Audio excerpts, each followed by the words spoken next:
ಕ್ಷೇತ್ರದ ಭಗವಾನ್ ಸ್ವರೂಪವಿರುವ ಸಮಯಸಾರ ಪರಮಾಗಮದ ಮೇಲೆ ಅಮೃತ ಚಂದ್ರಾಚಾರ್ಯ ದೇವರು ಬರೆದಿರುವ ಆತ್ಮಖ್ಯಾತಿ ಟೀಕೆಯ ಮಧ್ಯದೊಳಗೆ ಉದಿಸಿ ಬಂದಿರುವ ಅಮೃತಮಯ ಕಲಶ ರೂಪದ ಕಾವ್ಯಗಳ ಮೇಲೆ ರಾಜಮಂತ್ರಿ ಪಾಂಡೆಯವರು ಬರೆದಿರುವ ಬಾಲಬೋಧಿನಿ ಟೀಕೆಯ ಸ್ವಾಧ್ಯಾಯ ನಡೆದಿದೆ.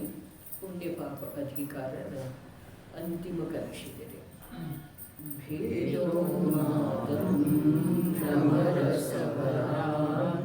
ನಾಟಯತೀತಮೋಹಂ ಮೂಲೋ ಮೂಲಂ ಸಕಲಮಪಿತಃ ಕರ್ಮ ಕೃತ್ವಾ ಬಲೇನ ಏವೋ ನೀರತ್ ಪರಮಕಲಯಾ ಸಾಧವಾರಬ್ಧಕೇಲಿ ಜ್ಞಾನ ಜ್ಯೋತಿ ಕವಳಿತತಮ ರೋಜ್ಯಜುಂಭೆ ಭರೇಣ. ಜ್ಞಾನ ಜ್ಯೋತಿ ಭರೇಣ ರೋಜ್ಯಜುಂಭೆ. ಶುದ್ಧ ಸ್ವರೂಪದ ಪ್ರಕಾಶವು ತನ್ನ ಸಂಪೂರ್ಣ ಸಾಮರ್ಥ್ಯದ ಮೂಲಕ ಪ್ರಕಟವಾಯಿತು. ಹೇಗಿದೆ? ಸಹಜ ರೂಪದಿಂದ ಪ್ರಕಟವಾಗಿ ಯಾವಾಗಲೂ ಅತೀಂದ್ರಿಯ ಸುಖ ಪ್ರವಾಹದ ಜೊತೆ ಪರಿಣಮನವನ್ನು ಪ್ರಾಪ್ತ ಮಾಡಿಕೊಂಡಿರುವಂಥದ್ದಿದೆ. ಮತ್ತೆ ಹೇಗಿದೆ? ಮಿಥ್ಯಾತ್ವ ಅಂಧಕಾರವನ್ನು ದೂರ ಮಾಡಿರುವಂಥದ್ದಿದೆ. ಹೀಗೆ ಯಾವ ಪ್ರಕಾರದಿಂದ ಆಗಿದೆ ಆ ಪ್ರಕಾರ ಹೇಳುತ್ತಾರೆ. ಅನೇಕ ಪ್ರಕಾರದಿಂದ ಹೇಳಲಾದ ಭಾವರೂಪ ಅಥವಾ ದ್ರವ್ಯರೂಪ ಕ್ರಿಯೆ, ಪುಣ್ಯರೂಪ ಅಥವಾ ಪಾಪರೂಪ, ಅವನ್ನು ಬಲವಂತತೆಯಿಂದ ಎಷ್ಟು ಕ್ರಿಯೆಗಳಿವೆ ಅವೆಲ್ಲವೂ ಮೋಕ್ಷ ಮಾರ್ಗವಿಲ್ಲವೆಂದು ತಿಳಿದು ಸಮಸ್ತ ಕ್ರಿಯೆಗಳಲ್ಲಿ ಮಮತೆಯ ತ್ಯಾಗ ಮಾಡುವುದರಿಂದ ಶುದ್ಧ ಜ್ಞಾನವು ಮೋಕ್ಷ ಮಾರ್ಗವಿದೆ ಎಂಬ ಸಿದ್ಧಾಂತವು ಸಿದ್ಧವಾಯಿತು. ಸಮಸ್ತ ಕ್ರಿಯೆಗಳನ್ನು ತ್ಯಾಗ ಮಾಡುವ ಮಾತಿಲ್ಲ. ಕ್ರಿಯೆಗಳನ್ನು ತ್ಯಾಗ ಮಾಡಿ ಬಿಟ್ಟುಕೊಟ್ಟ, ಕ್ರಿಯೆಯಲ್ಲಿ ಏನೂ ಇಲ್ಲ ಅಂಥೇಳಿ ಸ್ವಚ್ಛಂದಿ ಆಗುವುದಿಲ್ಲ ಅನ್ನುವ ಮಾತನ್ನು ಹಿಂದಿನ ಕಲಶದೊಳಗೆ ಹೇಳಿದ್ದಾರೆ. ಭಾವರೂಪ, ದ್ರವ್ಯರೂಪ, ಪುಣ್ಯ ಪಾಪರೂಪ ಎಷ್ಟು ಕ್ರಿಯೆಗಳಿದಾವೆಯೋ ಅವೆಲ್ಲವುಗಳ ಮಮತೆಯನ್ನು ಬಿಟ್ಟುಕೊಡುವ ಮಾತು ಹೇಳಿದ್ದಾರೆ. ಆಗ ಬಲವಂತತೆಯಿಂದ ಅರ್ಥಾತ್ ಸಂಪೂರ್ಣ ಚೈತನ್ಯದ ಸಾಮರ್ಥ್ಯವನ್ನು ಬಳಸಿ, ಇಲ್ಲದೆ ಹೋದರೆ ಆ ಚೈತನ್ಯದ ಸಾಮರ್ಥ್ಯ ಅನಾದಿ ಕಾಲದಿಂದ ಯಾವ ಆ ಶುಭ ಅಶುಭ ಕ್ರಿಯೆ ಅರ್ಥಾತ್ ಪರಿಣಾಮ, ಕ್ರಿಯೆ ಅಂತಂದ್ರೆ ಶರೀರದ ಮೂಲಕ ಆಗುವಂಥ ಕ್ರಿಯೆಗಳ ಮಾತಿಲ್ಲ. ಜೀವದ ಪರಿಣಾಮ ಏನಿದಾವೆ ಅವೇ ಜೀವದ ಕ್ರಿಯೆ ಇದ್ದಾವೆ. ಜ್ಞಾನ ಅದರ ಜೊತೆಗೆ ಏಕರೂಪ ಆಗುವುದೇನಿದೆ ಅದುವೇ ಸಂಸಾರದ ಆಧಾರ ಇದೆ. ಜ್ಞಾನ ಆ ಪರಿಣಾಮ ರೂಪದ ಕ್ರಿಯೆಗಳಿಂದ ಸಾಧ್ಯ ಆದಷ್ಟು ಭಿನ್ನ ಉಳಿಯುವುದೇನಿದೆ ಅದು ಮೋಕ್ಷ ಮಾರ್ಗ ಇದೆ. ಕ್ರಿಯೆಗಳದ್ದು ಅಭಾವಾಗಿ ಜ್ಞಾನ ಸ್ವತಂತ್ರ ಪೂರ್ಣ ಪ್ರಕಾಶ ರೂಪದಿಂದ ಪರಿಣಮನ ಮಾಡುವುದೇನಿದೆ ಅದು ಮೋಕ್ಷ. ಈ ಎರಡಿದಾವೆ, ಎರಡು ಭಿನ್ನ ಇದ್ದಾವೆ. ನಿನ್ನೆ ಹೇಳಿದ್ದಿತ್ತು ಈ ಜ್ಞಾನಕ್ಕ ಸ್ವತಂತ್ರತೆ ಇದೆ. ಅದು ಬೇಕಾದ್ರೆ ಪರಿಣಾಮ ರೂಪದ ಕ್ರಿಯೆಯ ಜೊತೆಗೇನು ತನ್ಮಯ ಆಗಬಹುದು, ಬೇಕಾದ್ರೆ ಅವುಗಳಿಂದ ಅಸ್ಪೃಷ್ಟ ಅಲಿಪ್ತನೂ ಉಳಿಬಹುದು. ಆ ಒಂದು ಅವಕಾಶ ಏನಿದೆ ಅಲ್ಲ ಅದು ಈ ಸಂಜ್ಞಿ ಪಂಚೇಂದ್ರಿಯದೊಳಗೆ ಇದೆ. ಜ್ಞಾನದ ಪ್ರಕಾಶ ಅಂತೂ ಅಲ್ಪ ಅಧಿಕ ರೂಪದಿಂದ ಸಮಸ್ತ ಅವಸ್ಥೆಗಳಲ್ಲಿ ಇದೆ. ಆದರೆ ಜ್ಞಾನಕ್ಕೆ ಸ್ವತಂತ್ರತೆ ಇದೆಯಲ್ಲ ಅದು ಈ ಸಂಜ್ಞಿ ಪಂಚೇಂದ್ರಿಯ ಅವಸ್ಥೆಗೆ ಇದೆ. ಹಾಗಾದ್ರೆ ಅಲ್ಲಿ ಪರತಂತ್ರ ಯಾವ ಕಾರಣದಿಂದಾಗಿದೆ? ಅದಕ್ಕೆ ಸ್ವತಂತ್ರ ಆಗುವಂಥ ಯೋಗ್ಯತೆಯೇ ಇಲ್ಲದೆ ಎಲ್ಲಿ ಅಸಂಜ್ಞೆಯಿಂದ ಹಿಡಿದು ಏಕೇಂದ್ರಿಯದವರೆಗೆ ಜ್ಞಾನದ ಪ್ರಕಾಶಂತೂ ಪ್ರಕಾಶ ರೂಪದಿಂದ, ಜ್ಞಾನ ರೂಪದಿಂದ, ಚೈತನ್ಯ ರೂಪದಿಂದ, ಆತ್ಮನ ಸ್ವರೂಪ ರೂಪದಿಂದ. ಆದರೆ ಯಾವಾಗಲೂ ಪ್ರಕಾಶಿತಿದ್ದೀರಿ. ನಿಗೋಧಾವಸ್ಥೆಯಲ್ಲಿ ಕೂಡ ಪ್ರಕಾಶಿತಿತ್ತು, ಆದರೆ ಅದರದ ಪ್ರಮಾಣ ಕಡಿಮೆ ಇರಬಹುದು. ಪ್ರಮಾಣ ಕಡಿಮೆ ಇರಬಹುದು ಅನ್ನೋದಕ್ಕಿಂತ ಭಾವದ ಕಲಂಕ ಬಹಳ ಇರ್ತಾರೆ. ನಿಜವಾಗಿ ನೋಡಿದರೆ ಭಾವದ ಕಲಂಕ ಬಹಳ ಇರ್ತಾರೆ. ಕರ್ಮ ಕೂಡ ಅಧಿಕ ಇರಲಿಲ್ಲರಿ, ಅಲ್ಲಿ ಕರ್ಮದ ಬಂಧನೂ ಅಧಿಕ ಇರಲಿಲ್ಲ. ಅರೆ ಕಲಂಕ ಅಧಿಕ ಇದ್ದ ಮೇಲೆ ಬಂಧ ಅಧಿಕ ಇರಬೇಕಲ್ಲ.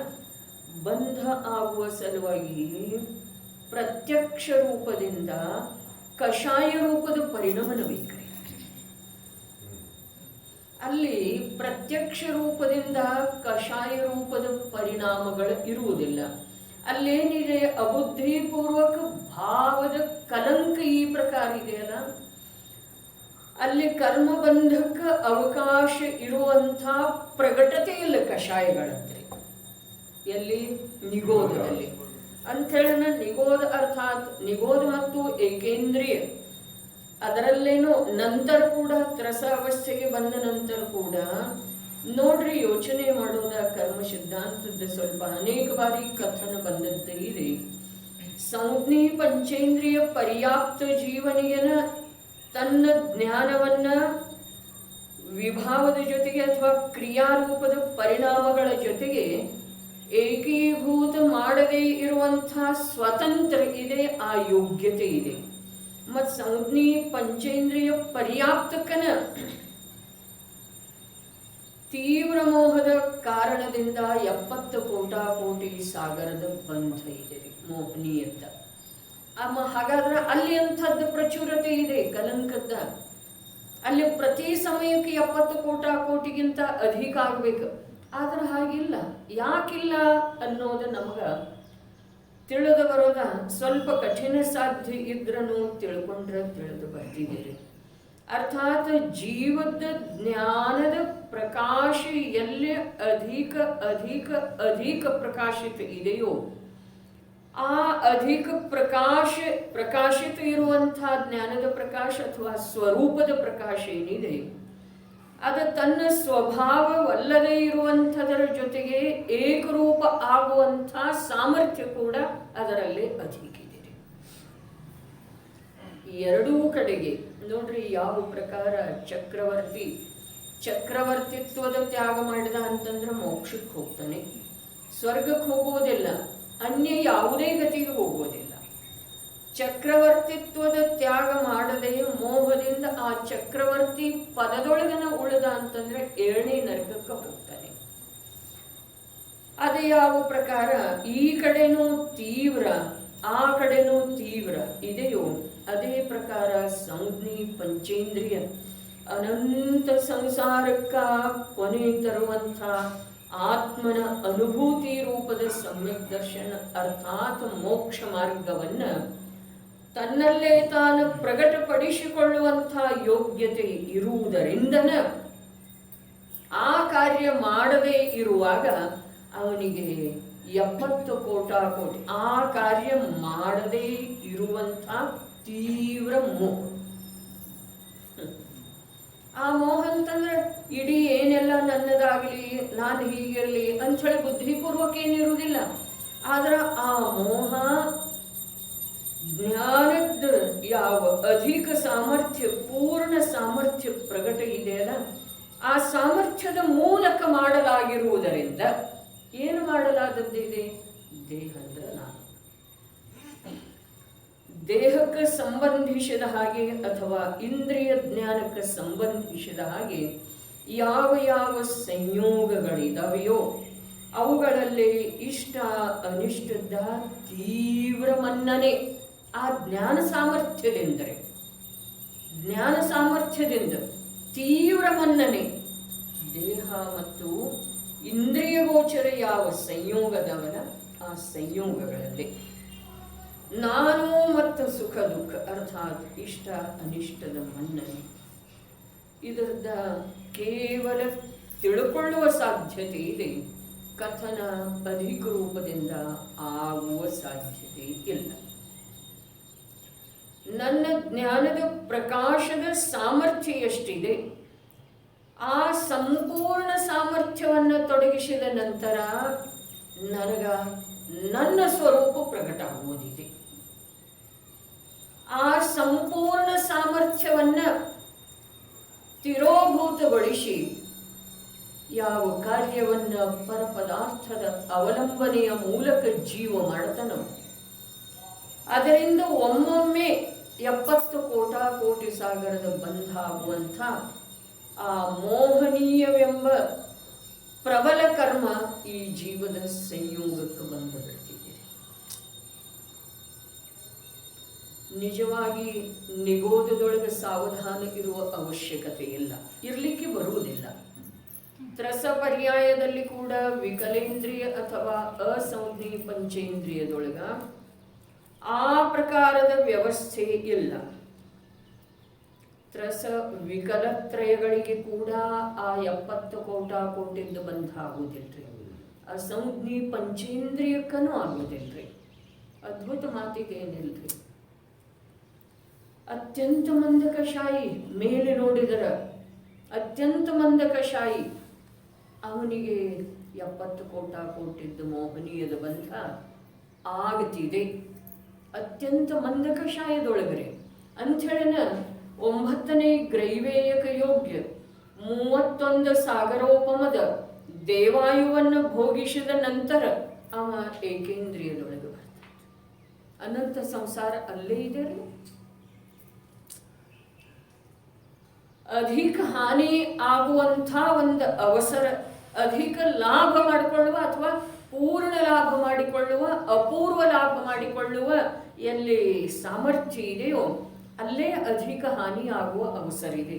ಸ್ವಲ್ಪ ಮೈ ಮರೆತರ ಸಾಕು, ಏನಾಗ್ತಿದೆ ರೀ, ಅಧಿಕ ತುಂಬಲಾರದ ನಷ್ಟ ಆಗ್ತಿದೆ. ಮತ್ತು ಯಾವ ಜೀವಕ್ಕ, ಇನ್ನೊಂದು ಮಾತು ಹೀಗಿದೆ, ಯಾವ ಜೀವಕ್ಕ ಸಮ್ಯಕ್ ದರ್ಶನ ಯೋಗ್ಯ ಜ್ಞಾನದ ಪರಿಣಮನ ಆಗುವುದಿದೆಯೋ,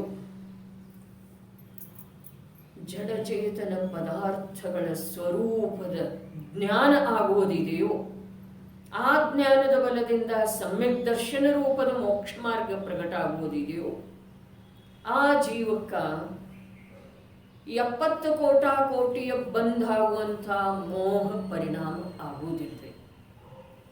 ಸಂಜ್ಞಿ ಪಂಚೇಂದ್ರಿಯದೊಳಗನ ಸಮ್ಯಕ್ ದರ್ಶನ ಆಗ್ತಿದೆ. ಯಾವ ಭವದೊಳಗೆ ಆ ಜೀವಕ್ಕೆ ಸಮ್ಯಕ್ ದರ್ಶನ ಆಗುವುದಿದೆಯೋ ಆ ಭವದೊಳಗ ಅಷ್ಟು ತೀವ್ರ 70 ಕೋಟಿ ಬಂಧ ಆಗುವಂಥ ಪರಿಣಾಮ ಆಗುವುದಿಲ್ಲ, ಮೋಹನೀಯದ ಬಂಧ ಆಗುವಂಥ.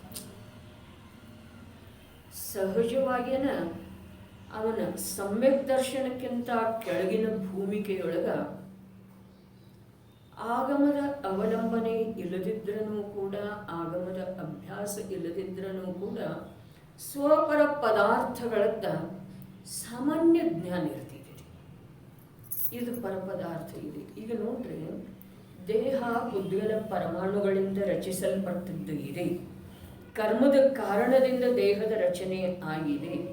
ಇದೆಲ್ಲ ಆಗಮದ ಆಧಾರದಿಂದ ಓದದೇ ಇರುವಂಥ ಜೀವನಿಗೆ ಕೂಡ ಈ ದೇಹ ಒಂದು ದಿವಸ ಬಿಟ್ಟು ಹೋಗೋದಿದೆ ಅನ್ನುವಂಥದ್ದರದ ಜ್ಞಾನ ಇರ್ತಿದೆಯೋ ಅಥವಾ ಇಲ್ಲ?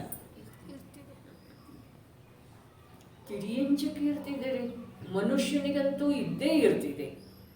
ತಿರಿಯಂಚ ಮನುಷ್ಯ ಇದು ಬರೀ ಭಾಷ್ಯ ಬಟ್ಟೆ ರೂಪ ದೇಹದ ಭೇದ ಇದೆ ರೀ. ಒಳಗಡೆ ಸಾಮರ್ಥ್ಯ ಚೈತನ್ಯದಂತೂ ಸಮಾನ ಇದೆ. ಈ ದೇಹ ಏನು ಮಾಡುವುದಿದೆ ಈ ಸಂಯೋಗ ಅಂಥೇಳಿ ಸಾಮಾನ್ಯ ಮನುಷ್ಯ ಮಾತ್ರರಿಗೆ ಈ ಪ್ರಕಾರದ ಜ್ಞಾನ ಸ್ವಾಭಾವಿಕವಾಗಿ ಇರ್ತಿದೆ. ಆದರೂ ಕೂಡ ಯಾರಿಗೆ ಅನಂತ ಸಂಸಾರನ ನಿಶ್ಚಿತ ಇದೆ, ಯಾರಿಗೆ ಮೋಹನೀಯದ ಬಂಧ 70 ಕೋಟಿ ಉತ್ಕೃಷ್ಟ ರೂಪದ ಯಾವ ಸ್ಥಿತಿಬಂಧ ಇದೆಯೋ, ಆ ಸ್ಥಿತಿಬಂಧ ಆಗುವಂಥ ಪರಿಣಾಮಗಳು ಆಗ್ತಾ ಇರ್ತವೆಯೋ, ಆ ಜೀವ ನಿಯಮದಿಂದ ಮೇಲೆ ಮಂದಕಶಾಹಿ ಇದ್ರೂ ಕೂಡ ಅನಂತ ಸಂಸಾರಿ ಅದನ್ನು ಅವನಿಗೆ ವಸ್ತು ತತ್ವದ ನಿರ್ಣಯ ಆಗುವುದು. ವಸ್ತು ತತ್ವದ ನಿರ್ಣಯ ಮಾಡುವಂಥ ಸಂಯೋಗ ಲಭಿಸಿದ್ರೂ ಆಗೋದಿಲ್ಲ. ಇದು ಜೀವದ ಯೋಗ್ಯತೆಯ ಮೇಲೆ ಆಗುವಂಥ ಕಾಳಜಿ ಇದೆ, ಯೋಗ್ಯತೆಯ ಮೇಲೆ ಆಧರಿಸಿ ಆಗುವಂಥ ಕಾಳಜಿ ಇದೆ. ಸ್ವಾಭಾವಿಕವಾಗಿನ ಅನಾನುಕೂಲತೆಯೊಳಗೂ ಕೂಡ ನಿಸ್ಪೃಹ ಪರಿಣಾಮ ಕೆಲವು ಜೀವರುಗಳಂತ ಇರ್ತದೆ. ಅನಾನುಕೂಲತೆಯೊಳಗೂ ಕೂಡ ನಿಸ್ಪೃಹ ಪರಿಣಾಮ ಮತ್ತು ಸಮಸ್ತ ಅನುಕೂಲತೆಯ ಮಧ್ಯದೊಳಗೂ ಕೂಡ ಮಹಾಮಲಿನ ಪರಿಣಾಮ ಇರ್ತದೆ. ಮಹಾಮಲಿನ ಅದು ಕೇವಲಿಗಮ್ಮೆ ಇದೆ, ಅದು ಆ ಜೀವಕ್ಕೂ ಕೂಡ ತಿಳಿದು ಬರುವುದಿಲ್ಲ. ತಿಳಿದು ಬಂತು ಅಂತಂದ್ರೆ ಆ ಜೀವ ಆ ಪ್ರಕಾರದ ಪರಿಣಾಮ ಮಾಡೋ ಸಾಧ್ಯ. ಮಹಾಮಲಿನ, ಮಹಾ ಆಕುಲ ವ್ಯಾಕುಲ್ರೆ ಪ್ರವೃತ್ತಿಯ ಆಧಾರದಿಂದ ನಮಗೆ ಕೆಲವು ನೋಡ್ಲಿಕ್ಕೇನೂ ಸಿಗ್ತಾವ್ರಿ. ಪ್ರವೃತ್ತಿಯ ಆಧಾರದಿಂದ ಪರಿಣಾಮದ ಅಳತೆ ಸ್ವಲ್ಪ ಮಾಡಬಹುದಾಗಿದೆ. ಆದರೆ ಅದು ಕೇವಲಿಗಮ್ಯ ಅಂಥೇಳಿ ಹೇಳ್ತಾರಲ್ಲ, ಮೇಲೆ ಮಂದ ಕಷಾಯ ಇರೋದು ಸಾಧ್ಯನೇ ಇಲ್ಲ. ಎಲ್ಲ ಪ್ರಕಾರದ ಐಹಿಕ ಅನುಕೂಲತೆಗಳು ಇದಾವ್ರಿ, ದೇಹದೊಳಗೆ ರೋಗಿಲ್ಲ ಅಂಥೇಳಿನ ಅಲ್ಲಿ 4 ಪ್ರಕಾರದ ದುಃಖ ಹೇಳಿದಾರಲ್ಲ. ಕಷಾಯಜನ್ಯ ದುಃಖ, ವಿಷಯ ವಾಸನೆಯ ದುಃಖ, ಏನೂ ಇರೋದಿಲ್ಲ ಅಲ್ಲಿ. ಬಾಹ್ಯದೊಳಗೆ ನೋಡ್ಲಿಕ್ಕೆ ಏನೂ ಅನಾನುಕೂಲತೆ ಇಲ್ಲ, ಆದ್ರೂ ಕೂಡ ಜೀವ ದುಃಖಿ ಇರ್ತಾನೆ. ಜೀವನಿಗೆ ಯಾವ ಸಂಸಾರದ ಬಂಧ ಆಗ್ತಾ ಇದೆಯಲ್ಲ, ಅಲ್ಲೇನು ಬಂಧದ ಸ್ವರೂಪ ಹೇಳಿದಾರೋ ಅದೆಲ್ಲ ಅನಂತ ಬಂಧದ ಮಾತಿದೆ ರೀ. ಇನ್ನೊಂದ್ಸಲ ತೆಗೆದು ನೋಡ್ರಿ ಮೋಕ್ಷ ಮಾರ್ಗ ಪ್ರಕಾಶಕ. ಕಷಾಯದಿಂದ ಬಂಧ ಆಗ್ತಿದೆ, ವಿಷಯ ಇಚ್ಛೆಯಿಂದ ಬಂಧ ಆಗ್ತಿದೆ. ಯಾವ 4 ಕಾರಣ ಹೇಳಿದಾರಲ್ಲ, ಒಂದು ಸ್ವಲ್ಪ ತೆಗೆದು ವಾಚನ ಮಾಡಿದ್ರಿ. ಅವೆಲ್ಲ ಬಂಧ ಸಂಜ್ಞೆ ಆ ಸಮ್ಯಜ್ಞಾನ ಚಂದ್ರಿಕೆ ಅಂತ ಕಾರ್ಯ ಮಾಡಿರುವಂಥ ಟೋಡರ ಮಲ್ಲರು ಬಂಧ ಸಂಜ್ಞೆ ಯಾವುದು ಕೊಟ್ಟಿದ್ದಾರೆ? ಸಮ್ಯಕ್ ದರ್ಶನ ಸಹಿತ ಬಂಧ ಆಗುವ ಮಾತು ಅಥವಾ ಸಮ್ಯಕ್ ದರ್ಶನದ ವಿದ್ಯಮಾನತೆಯೊಳಗೆ ಸಮ್ಯಕ್ ದರ್ಶನ ಉತ್ಪನ್ನ ಆಗುವ ಮೂಲದೊಳಗೆ ಬಂಧ ಆಗುವ ಮಾತಿಲ್ಲ. ಅವೆಲ್ಲ ಅನಂತ ಸಂಸಾರದ ಬಂಧದ ಮಾತು. ನೋಡ್ರಿ, ಅದರ ಸಲುವಾಗಿ ಇಷ್ಟ ನಮಗೂ ವಸ್ತು ಸ್ವರೂಪ ಇಷ್ಟ ಅನ್ನೋದಕ್ಕಿಂತ ಅಲ್ಪ ಸ್ವಲ್ಪ ತಿಳಿದಿದೆ ಅನ್ಬೋದು, ಅಥವಾ ತಿಳ್ಕೊಳ್ಳುವಂಥ ಯೋಗ್ಯತೆ ಇದೆ ಅನ್ಬೋದು. ಒಂದು ಸಮಯ ವಿಚಾರ ಮಾಡಿದ್ರೆ ನಮಗೆ ಆಗಮದ ಶಬ್ದಗಳ ಜ್ಞಾನ ಇದೆ, ಸ್ಮರಣೆ ಇದೆ. ಆದರೆ ಕೆಲವು ಜೀವಗಳ ಪ್ರವೃತ್ತಿ ನಮ್ಮ ಪ್ರವೃತ್ತಿಗಿಂತ ಉಚ್ಚಿ ಇದೆ. ಇದೆಯೋ ಅಥವಾ ಎಲ್ಲ ಪರೀಕ್ಷೆ ನೋಡೋದು, ಹೋಲಿಸಿ ನೋಡೋದು. ಯಾವ ಶಾಸ್ತ್ರವನ್ನು ಓದದೇ ಇರುವಂಥವ್ರದ್ದು ಕೂಡ ಸರ್ವಥಾ ಅಲ್ಲ, ಯಾವುದೋ ಒಂದು ಅಂಶದೊಳಗೆ ಯಾವುದೋ ಒಂದು ಸನ್ನಿವೇಶಕ್ಕೆ ಸಂಬಂಧಿಸಿದ ಹಾಗೆ ಅನ್ನೋದು ನಮ್ಗಿಂತ ಎಷ್ಟೋ ಉತ್ತಮ ಇದೆಯೋ ಅಥವಾ ಇಲ್ಲ ಇರ್ತಿದೆ ಅಂದ್ರೆ ಇದರ ಅರ್ಥ ಇದೆ, ಆಗಮದ ಮೂಲಕ ಲಾಭ ಆಗುವ ಮಾತಿಲ್ಲ. ಲಾಭ ಸ್ವಯಂ ನನ್ನ ಸಾಮರ್ಥ್ಯದಿಂದ ಅಥವಾ ನನ್ನ ಸಹಜ ಜ್ಞಾನದಿಂದ ಮಾಡಿಕೊಳ್ಳೋದಿದೆ. ಇಲ್ಲಿ ಆಗಮ ಬರೇ ಆಧಾರ ಇದೆ. ನನ್ನ ನೋಡಬೇಕಾದಂಥ ಮಾರ್ಗವನ್ನು ನಾನು ನೋಡೋದಿದೆ, ಸಾಗಬೇಕಾದಂಥ ಮಾರ್ಗದ ಮೇಲೆ ನಾನು ಸಾಗೋದಿದೆ. ಬರೇ ಆ ಮಾರ್ಗದ ಮೇಲೆ ಇದು ಅಲ್ಪ ಸ್ವಲ್ಪ ಪ್ರಕಾಶ ಬೀರ್ತಿದೆ, ಅಷ್ಟೇ ಇದೆ.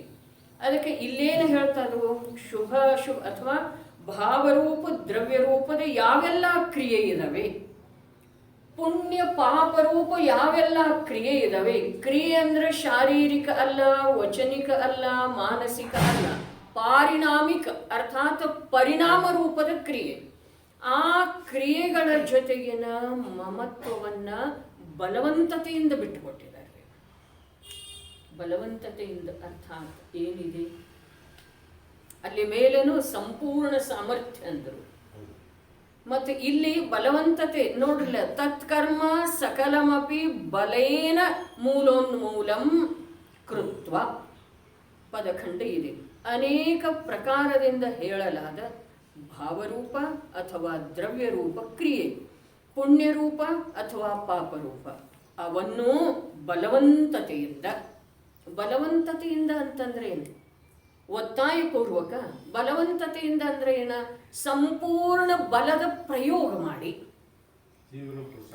ತೀವ್ರ ಪುರುಷಾರ್ಥ ಅರ್ಥಾತ್ ಜ್ಞಾನವನ್ನ ಅವುಗಳ ಕಡೆಗೆ ಹೋಗದೇ ಇರುವ ಹಾಗೆ ಇರಿಸಿಕೊಳ್ಳೋದು. ಹ್ಯಾಗ ಅನ್ನೋದು ಕಥನೇನಿದೆ ರೀ ನೋಡ್ರಿ. ಅಯೋಗ್ಯ ವಸ್ತುಗಳ ಕಡೆಗೆ ದಾರಿಯಿಂದ ಸಾಗುವ ವೇಳೆದೊಳಗೆ ಕೂಡ ನಮ್ಮ ದೃಷ್ಟಿ ಅಯೋಗ್ಯ ವಸ್ತುಗಳ ಕಡೆಗೆ ಹೋಗ್ತಾ ಇರ್ತಿದೆ. ಮೊನ್ನೆ ದಿವಸ ಹೇಳಿದ್ದಿತ್ತು, ನಮ್ಮ ವಿಚಾರ ಯಾವುದನ್ನ ವಿಷಯವನ್ನಾಗಿ ಪರಿಣಮನ ಮಾಡ್ತಿದೆ. ವಿಚಾರ ಶಕ್ತಿ ಕರ್ಣಗಳ ಏನನ್ನ ಕೇಳಬೇಕಂತವೆ, ಕಣ್ಣುಗಳ ಏನನ್ನ ನೋಡ್ಬೇಕಂತವೆ, ನಾಲಿಗೆ ಏನನ್ನ ಆಡಬೇಕಂತಿದೆ.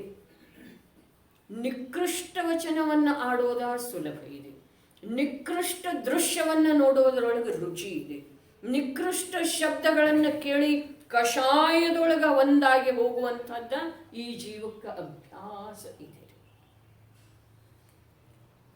ಏನಂತಿದ್ರು, ಏನಿಲ್ಲ ಬಿಡ್ರಿ ಅಂಥೇಳಿ ಹೇಳ್ತಾರೆ. ನಿಮ್ಗೆ ಹೀಗಂತಿದ್ರು ಅಂಥೇಳಿ ಅಂದ್ರೆ ಇವರಿಗೆ ಸಿಟ್ಟು ಬರ್ಬೋದು, ಮನಸ್ಸಿಗೆ ನೋವಾಗ್ಬೋದು ಅಂಥೇಳಿ ಅವ್ರು ಹೇಳ್ತಾರೆ. ಏನಿಲ್ಲ ಬಿಡ್ರಿ, ಹಾಗೇನು ವಿಶೇಷ ಇಲ್ಲ ಅಂತಾರೆ. ಅವರ ಎಷ್ಟು ಏನಿಲ್ಲ ಅಂತಾರೋ ಅಷ್ಟಾದ್ರೂ ತಿಳ್ಕೊಳ್ಳೋ ಜಿಜ್ಞಾಸೆ. ಹೌದು ಅಥವಾ ಇಲ್ಲ?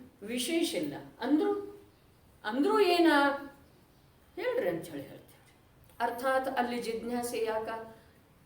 ಈ ಜೀವಕ್ಕೆ ಕಷಾಯದ ಇಷ್ಟು ರುಚಿ ಇದೆಯಲ್ಲ, ಕಷಾಯದ ಇಷ್ಟು ಈ ಜೀವಕ್ಕೆ ಒಳಗಿನಿಂದ ಅಭಿಲಾಷೆ ಇದೆಯಲ್ಲ, ನಿಮಗೆ ಸಹನ ಆಗೋದಿಲ್ಲ ಅದು ಕೇಳಿದ್ರೆ ಅಂಥೇಳಿ ಹೇಳಿದ ನಂತರ ಕೂಡ ಇಲ್ಲ ನೀವು ಹೇಳಿ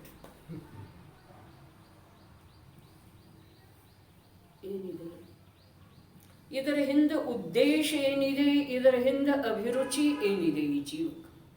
ಅದೇ ಇಲ್ಲಿ ಒಂದು ವಿಷಯ ಕೇಳಿ ಬರಲಿಲ್ಲ ಅಂತಂದ್ರೆ ಅದರ ಕಡೆಗೆ ಗಮನನ ಹೋಗುದಿಲ್ಲ. ಹೋಗ್ತಿದೇನ? ಅದರ ಬಗ್ಗೆ ರುಚಿ ಇಲ್ಲ, ಅದರ ಬಗ್ಗೆ ರುಚಿ ಇದೆ. ಹಾಗಾದ್ರೆ ಭವಿತವ್ಯ ಎಂಥದ್ದಿದೆ ಅನ್ನೋದು ನಿಶ್ಚಿತ ಆಗ್ತಿದೆಯೋ ಅಥವಾ ಇಲ್ರಿ? ಅದಕ್ಕೇನಾದರೂ ಶಾಸ್ತ್ರ ತೆಗೆದು ನೋಡಬೇಕಾಗಿದೆ. ನನ್ನ ಭಾವ ಯಾವ ಕಡೆಗೆ ಓಡ್ತಾ ಇದ್ದಾವೆ? ಇಲ್ಲಿ ಬಲವಂತತೆ ಹೇಳಿದಾರೆ ನೋಡ್ರಿ, ಅದು ಅರ್ಥವಿಸಿಕೊಳ್ಳುವಂಥ ಮಾತಿದೆ. ಬಲವಂತತೆಯಿಂದ ಏನು ಮಾಡೋದಿದೆ? ಅದರ ಕಡೆಗಿನ ಮಮತೆಯನ್ನು ಬಿಟ್ಟುಕೊಡೋದಿದೆ. ಯಾವುದರ ಕಡೆಗಿನ? ಶುಭ ಅಶುಭ, ಪುಣ್ಯ ಪಾಪ ರೂಪದ ಯಾವ ಪರಿಣಾಮದವಲ್ಲ ಅವುಗಳ ಕಡೆಗಿನ. ಪಾಪ ಪರಿಣಾಮದೊಳಗೆ ಮಮತ್ವ ಇದೆಯೋ ಅಥವಾ ಇಲ್ರಿ? ನಮ್ಗೆ ಪುಣ್ಯದ್ದು ಬಿಡ್ರಿ, ಪುಣ್ಯದ್ದಂತೂ ಇದ್ದೇ ಇದೆ. ಪಾಪ ಪರಿಣಾಮದೊಳಗೆ ಮಮತೆ ಅಂಥೇಳನ ಮೋಕ್ಷ ಮಾರ್ಗ ಸುಲಭ ಇಲ್ಲ. ಮೋಕ್ಷ ಮಾರ್ಗದ ಉಪಲಬ್ಧಿ ಮೂಲ ಸುಲಭ ಇಲ್ಲ. ಮೋಕ್ಷ ಮಾರ್ಗ ಪ್ರಾಪ್ತ ಆದ ನಂತರ ಕೂಡ ಅಲ್ಲಿ ನಿರಾತಂಕವಾಗಿ ಸಾಗೋದು ಆಗೋದಿಲ್ರಿ. ಅಲ್ಲಿ ಪ್ರಯತ್ನನೇ ಇದೆ. ನೋಡ್ರಿ, ಕೃತ್ರಿಮತೆ ಇಲ್ಲ ಅನ್ನೋದಕ್ಕ ಸಹಜ ಪ್ರಕಟವಾಗಿ ಅಂಥೇಳಿ ಹೇಳಿದ್ದಾರೆ. ಕೃತ್ರಿಮತೆ ಅದರೊಳಗೆ ಇಲ್ಲ. ಆದರೆ ಯಾವ ಅನಾದಿ ಕಾಲಿನ ಕೃತ್ರಿಮತೆ ಇದೆ ಅದನ್ನು ಬಿಟ್ಟು ಕೊಡೋದ್ರೊಳಗೆ ಪುರುಷಾರ್ಥ ಬೇಕ್ರಿ. ಅಷ್ಟು ಈ ಜೀವಕ್ಕೆ ಕೃತ್ರಿಮತೆ ರೂಢಿಯಾಗಿ ಹೋಗಿದೆ, ಪರದ ರೂಢಿಯಾಗಿ ಹೋಗಿದೆ, ದುಃಖದ ರೂಢಿಯಾಗಿ ಹೋಗಿದೆ.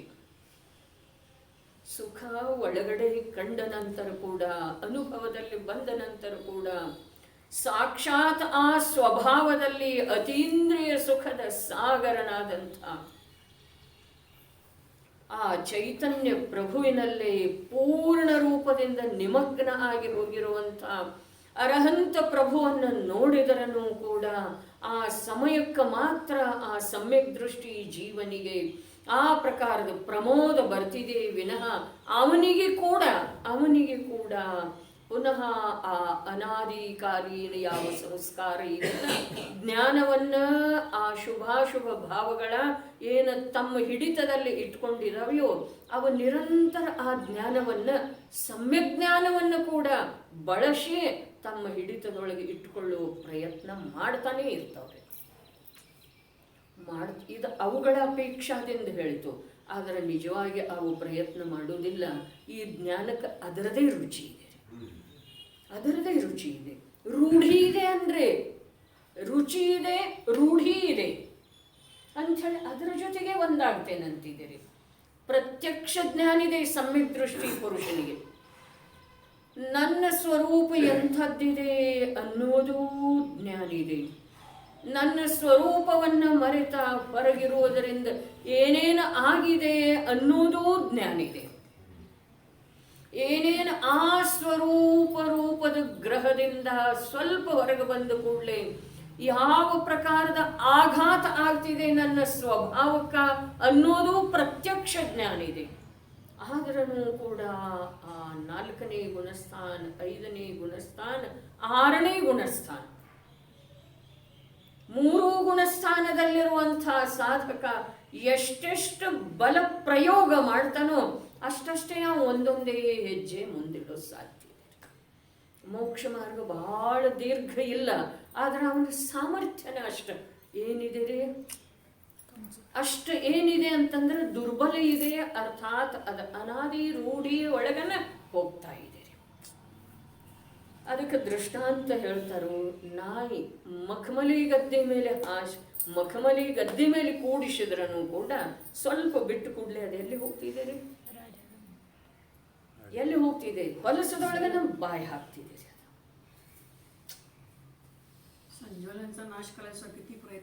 ಕಿತಿ ಪ್ರಯತ್ನ ಸಂಜ್ವಲನದ್ದು ಆಯ್ತು, ಆದ್ರೆ 5ನೇ ಗುಣಸ್ಥಾನ ಯೋಗ್ಯ ಪುರುಷಾರ್ಥ ಇದೆಯಲ್ಲ, ಅದು ಮಹಾಪುರುಷಾರ್ಥ ಇದೆ. ಸಮ್ಯಕ್ ದರ್ಶನ ಪ್ರಾಪ್ತಿಯ ಸಲುವಾಗಿ ಒಂದು ಸಮಯ ಸಂಪೂರ್ಣ ಸಾಮರ್ಥ್ಯವನ್ನು ತೊಡಗಿಸಿದ. ಆದ್ರೆ ಆ ಸಮ್ಯಕ್ ದರ್ಶನ ಪ್ರಾಪ್ತ ಆದ ನಂತರ ಕೂಡ ಯಾವ ಅನೇಕ ಪ್ರಕಾರದ ವಿಪತ್ತು ರೂಪದ ಪರಿಣಾಮಗಳ ಅವನ ಮೇಲೆ ದಾಳಿ ಮಾಡ್ತವೆ, ಅವುಗಳಿಂದ ಅವ ಜಯಶಾಲಿಯಾಗಿ ಹೊರಗೆ ಬರೋದ ನಿಜವಾಗಿ ಬಹಳ ಕಷ್ಟ. ಅದನ್ನ ತನ್ನ ಸ್ವರೂಪ ಅಂಥೇಳಿ ಮನ್ನಿಷಿ ಎಲ್ಲಿ ಅಜ್ಞಾನಾವಸ್ಥೆಯಲ್ಲಿದ್ದ ಒಂದು ವೇಳೆ ಅದು ಸುಲಭ ಇರ್ತಾರೆ, ಅವನಿಗೆ ಗೊತ್ತೇ ಇರಲಿಲ್ಲ ಸುಖ ಅಂದ್ರೆ ಏನು, ಗೊತ್ತೇ ಇರಲಿಲ್ಲ. ಮಾತೆಯ ಗರ್ಭದೊಳಗೆ ಯಾವಾಗ ಜೀವ ಇದ್ದಲ್ಲ ಆ ವೇಳೆದೊಳಗ ಯಾವ ಪ್ರಕಾರದ ಅಲ್ಲಿ ಮಲಿನತೆ ಇತ್ತು, ಯಾವ ಪ್ರಕಾರದ ಅಲ್ಲಿ ತೊಂದರೆ ಇತ್ತು, ಅದೆಲ್ಲವೂ ಈ ಸಂಜ್ಞಿ ಪಂಚೇಂದ್ರಿಯಕ್ಕನ ಅನುಭವ ಆಗಿದೆ. ಆದ್ರೆ ಈಗ ಕಲ್ಪನೆ ಮಾಡ್ಕೊಂಡ್ರೆ ಅಂಥ ಸ್ಥಾನದೊಳಗೆ ಇರಬಹುದೇನ್ರಿ? ಅಂಥದ್ದು ಒಂದು ವಿಶಾಲ ಸ್ಥಾನ ನಿರ್ಮಾಣ ಮಾಡಿ ಅಲ್ಲಿರು 9 ತಿಂಗಳಿದ್ದು ಬಂದಿದೆಯಲ್ಲ, ಈಗ 9 ದಿವಸ ಇರು ಅಂಥೇಳಿ ಅಂದ್ರೆ ಇರೋ ಸಾಧ್ಯ ಇದೆ ಅನ್ನೋ ವಿಚಾರ. ಅಲ್ಲೂ ಸಂಜ್ಞಿ ಪಂಚೇಂದ್ರಿಯ ಸಂಪೂರ್ಣ ಜ್ಞಾನ ಸಹಿತ ಅನುಭೂತಿ ಇತ್ರಿ. ಆದ್ರೆ ಅದರಿಂದ ಭಿನ್ನ ಆದ ನಂತರ ಅದು ಎಂದೂ ಮಾನ್ಯ ಇಲ್ಲ ಈ ಜೀವಕ್ಕೆ. ಆ ಅವಸ್ಥೆ ಮುಗಿಸಿ ಬಂದದ್ದು ಇದೆಲ್ಲ. ಹಾಗೆ ಅಜ್ಞಾನಾವಸ್ಥೆಯಿಂದ ಮೇಲೆ ಬಂದಿದ್ದಾನೆ, ಆತ್ಮನ ಅನುಭೂತಿ ಪಡೆದಿದ್ದಾನೆ. ಆತ್ಮನ ಅನುಭೂತಿ ಪಡೆದ ನಂತರ ಭಲೇ ಶ್ರದ್ಧಾ ಸಾಪೇಕ್ಷ ಅವನದ ಅದರ ಜೊತೆಗೆ ಏಕತೆ ಇಲ್ಲ, ಆದ್ರೆ ಚಾರಿತ್ರದ ಪ್ರಬಲತೆ ಇಷ್ಟಿದೆ ಇರಲಿ, ಅಲ್ಲಿ ಪುರುಷಾರ್ಥ ಮಾಡಬೇಕಾಗ್ತಿದೆ. ಬಲವಂತತೆಯಿಂದ ಶಬ್ದದೊಳಗೆ ಏನು ಭಾವಿದೆ, ಬಲವಂತತೆಯಿಂದ ಅವುಗಳ ಮಮತೆಯನ್ನು ತ್ಯಾಗ ಮಾಡಬೇಕು.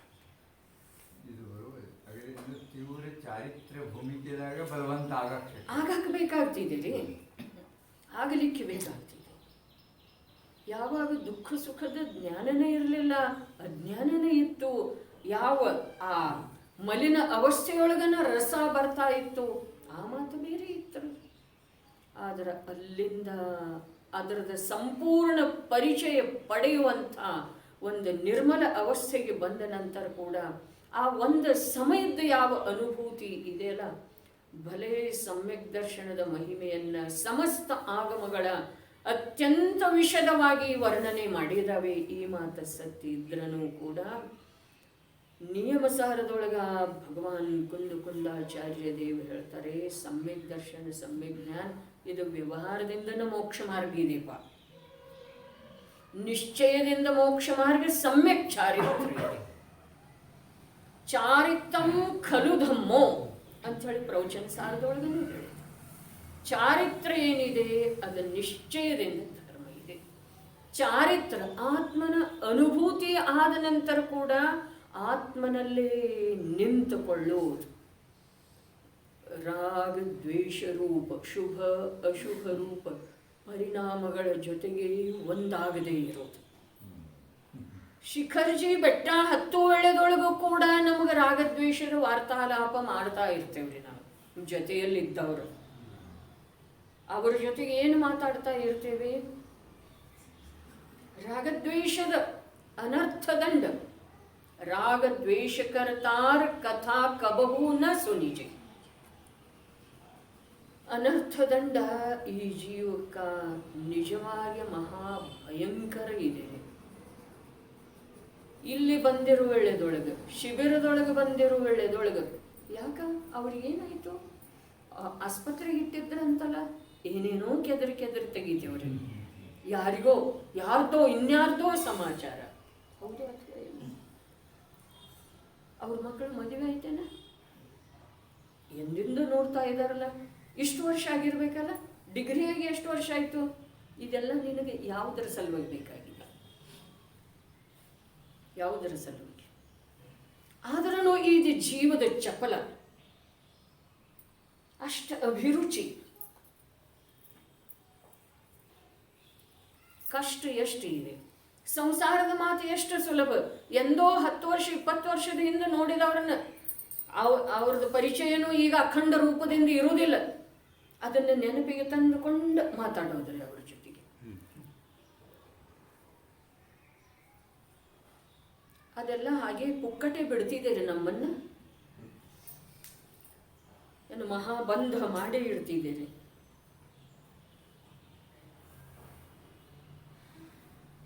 ಶಿಖರ್ಜಿ ಬೆಟ್ಟ ಹತ್ತು ವೇಳೆದೊಳಗೆ ನಮ್ಮ ಜೊತೆಗಿದ್ದವ್ರು ಸ್ವಲ್ಪ ಹಿಂದೆ ಮುಂದಾದ್ರೆ ಬೇರೆ ಯಾರೋ ಬಂದ್ರೆ ಎಲ್ಲಿಂದ ಬಂದಿದ್ದೀರಿ? ಬರೀ ಶಿಖರ್ಜಿ ಐತೇನು, ಗಿರ್ನಾರಕ್ಕೆ ಹೋಗವ್ರಲ್ಲಿ?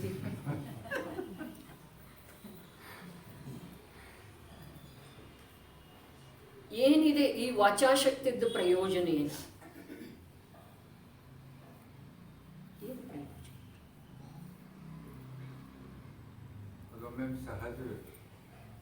ಅದ ಹೇಳ್ತಾ ಇರೋದ್ರೆ ಅದು ಸಹಜ ಇದೆ, ಇದು ಕಠಿಣ ಇದೆ ಅಂತ ಅದನ್ನೇ ಹೇಳ್ತಾ ಇರೋದ್ರೆ. ಅದು ಸಹಜ, ಅಷ್ಟ ಮೈಗೂಡಿದ್ದಿದೆ ರೀ, ಮೈಗೂಡಿದ್ದಿದೆ.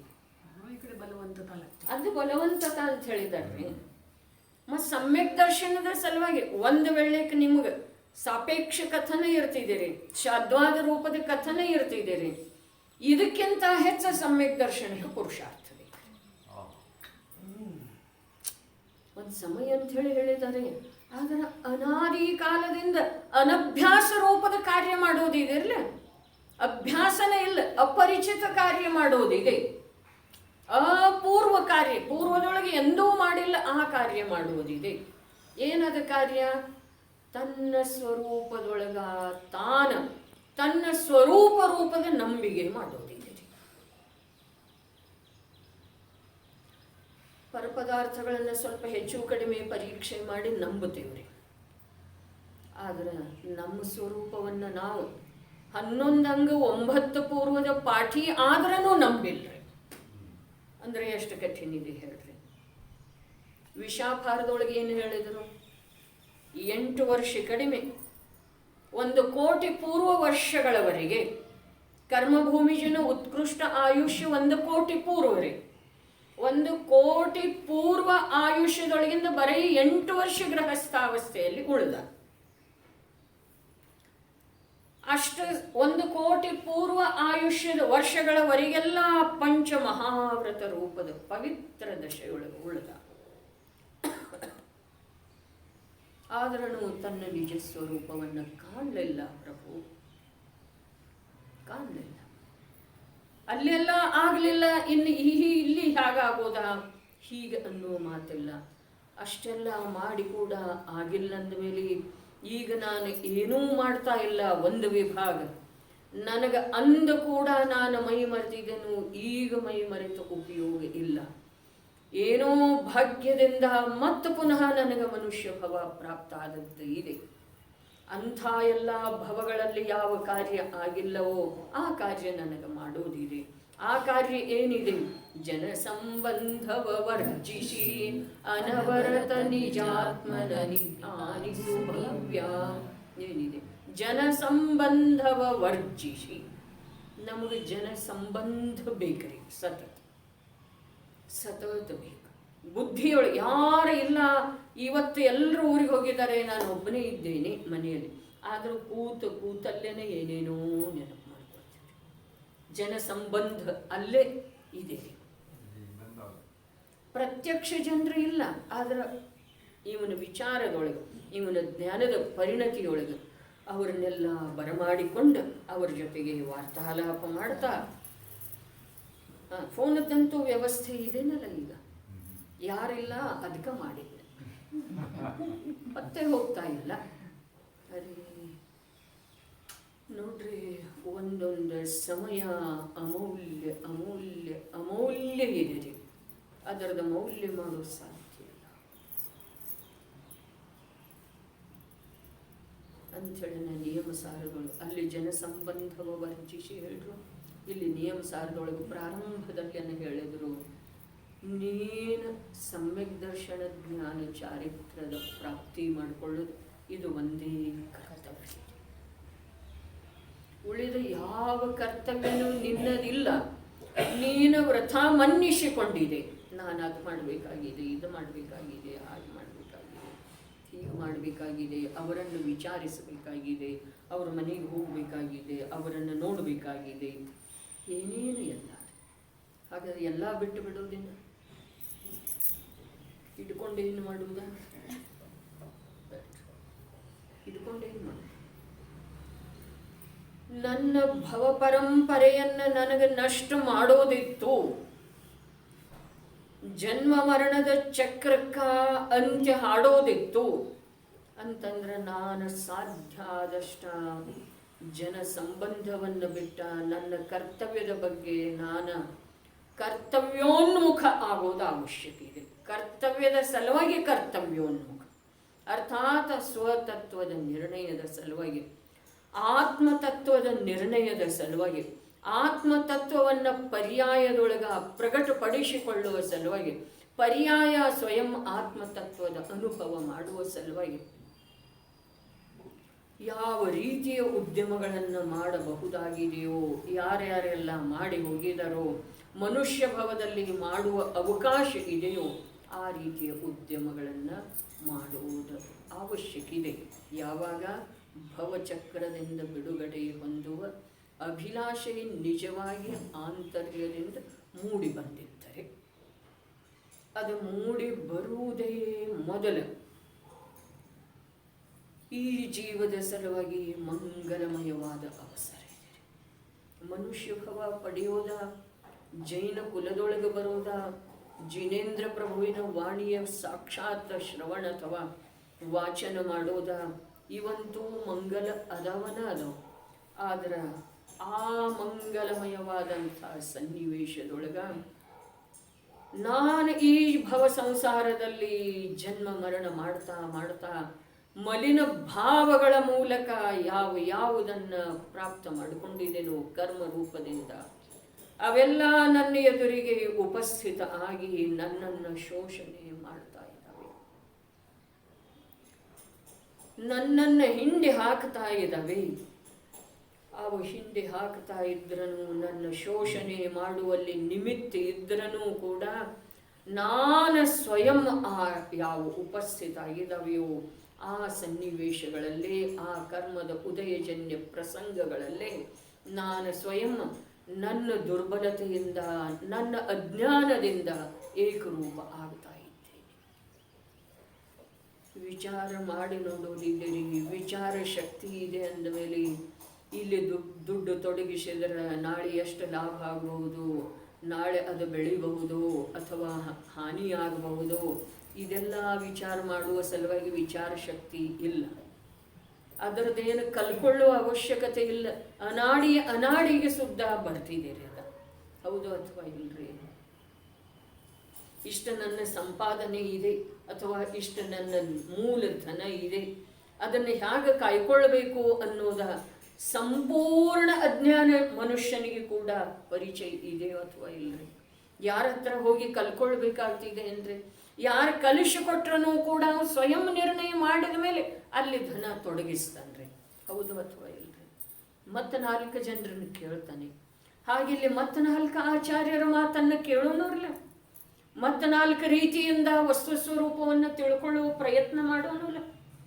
ಇದು ವಿಚಾರ ಇದೆ ರೀ. ವಿಚಾರ ಶಕ್ತಿ ಪ್ರಾಪ್ತ ಆದ ಮೇಲೆ ಜ್ಞಾನಿಗಳು ಏನು ಮಾಡಿದ್ದಾರೆ, ಮನುಷ್ಯ ಭವವೆಂಬ ಮೂಲ ಧನವನ್ನ, ಇಲ್ಲಿ ಧನ ಅಲ್ಲಿ ದೃಷ್ಟಾಂತ ಐತ್ರಿ, ಇಲ್ಲಿ ಮನುಷ್ಯ ಭವವೆಂಬ ಮೂಲ ಧನವನ್ನ ಯಾವುದರ ಸಲುವಾಗಿ ಬಳಸಿದರೆ ಲಾಭ ಆಗಬಹುದು, ಜೀವನದ ಕ್ಷಣಗಳನ್ನ ಎಲ್ಲಿ ತೊಡಗಿಸಿದರೆ ಈ ಜೀವಕ್ಕ ಹಿತ ಆಗಬಹುದು, ಯಾವಾಗ ಹಿತ, ಈಗೂ ಮತ್ತು ನಾಳೆನು ಆಗಬಹುದು. ಅವರನ್ನು ಕೇಳಿ ನೋಡೋನು, ಯೋಗಿಂದು ದೇವನ ಕೇಳಿ ನೋಡೋನು, ಅಮಿತಗತಿ ಆಚಾರ್ಯರನ್ನು ಕೇಳಿ ನೋಡೋನು, ಸಮಂತಬದ್ಧರನ್ನು ಕೇಳಿ ನೋಡೋನು, ಕುಂದು ದೇವರ ಆಶ್ರಯಕ್ಕೆ ಹೋಗಿ ನೋಡೋನು. ಮತ್ತೆ ಅದೇ ಉದ್ಯಮ ಮಾಡ್ರಿ. ತಲೆ ಕೆಡ್ತಿದ್ದೀರಿ? ಇಲ್ಲ, ಕೆಟ್ಟೋಗಿರುವ ತಲೆ ಸರಿಯಾಗಿದೆ. ಬಹಳ ಜನರಿಗೆ ಭ್ರಾಂತಿ ಇದೆ, ಅಧಿಕ ಹೋದ್ರೆ ಮತ್ತೇನ್ರೆ ಆಗ್ತಿದೆ ಅಂತೇಳಿ. ಹೌದ್ರಿ, ಎದುರಿಗೆ ಮಾತಾಡಿದಾರ್ರಿ ನನಗ. ಬಹಳ ಓದಿ ಕೂಡ ಏನು ಉಪಯೋಗ ಇಲ್ಲ. ಯಾಕೆ ಉಪಯೋಗ ಇಲ್ಲ? ಬುದ್ಧಿ ಮಾರ್ಗದ ಮೇಲೆ ಬರ್ತಿದೆ ರೀ, ಮಾರ್ಗದ ಕಡೆಗೆ ಬರ್ತಿದೆ. ವಿಷಯ ತಿಳಿತು ಅಂತಂದ್ರ, ಆತ್ಮ ಕಲ್ಯಾಣದ ಉದ್ದೇಶ ಇತ್ತು ಅಂತಂದ್ರ ಅಖಂಡ ಹೋದ್ರೆ ಏನೂ ಆಗೋದಿಲ್ಲ. ಆಗ್ತಿದೆ ರೀ. ಏನಾಗ್ತಿದೆ? ಪೂರ್ವದಲ್ಲಿ ಬದ್ಧವಾದಂಥ ಕರ್ಮ ಉದಯಕ್ಕೆ ಬಂದ್ರನು, ಅದು ಫಲ ಕೊಟ್ರನು ಅದರದ್ದು ಇವನಿಗೆ ಅರಿವು ಉಳಿಯೋದಿಲ್ಲ. ಅದು ಲಾಭ ಆಗ್ತಿದೆ, ಆ ಕಾರ್ಯ ಆಗ್ತಿದೆ. ಅದರ ವಿಶ್ವಾಸ ಮಾಡುವುದಿಲ್ಲ, ಪ್ರಯತ್ನ ಮಾಡುವುದಿಲ್ಲ. ನಮ್ಮ ಅಜ್ಞ ಬುದ್ಧಿಯ ಮೇಲೆ, ಕಾಲ್ಪನಿಕ ಮನ್ನನೆಯ ಮೇಲೆ ಎಷ್ಟು ವಿಶ್ವಾಸ ಇದೆಯೋ ಅಷ್ಟ ಈ ಮಾತುಗಳ ಮೇಲೆ ನಾವು ವಿಶ್ವಾಸ ಇಡ್ತಾ ಇಲ್ಲ. ಇಡಬೇಕಾದ್ರೆ ಬಲವಂತತೆಯಿಂದನೇ ಸಾಧ್ಯ ಇದೆ ನೋಡ್ರಿ.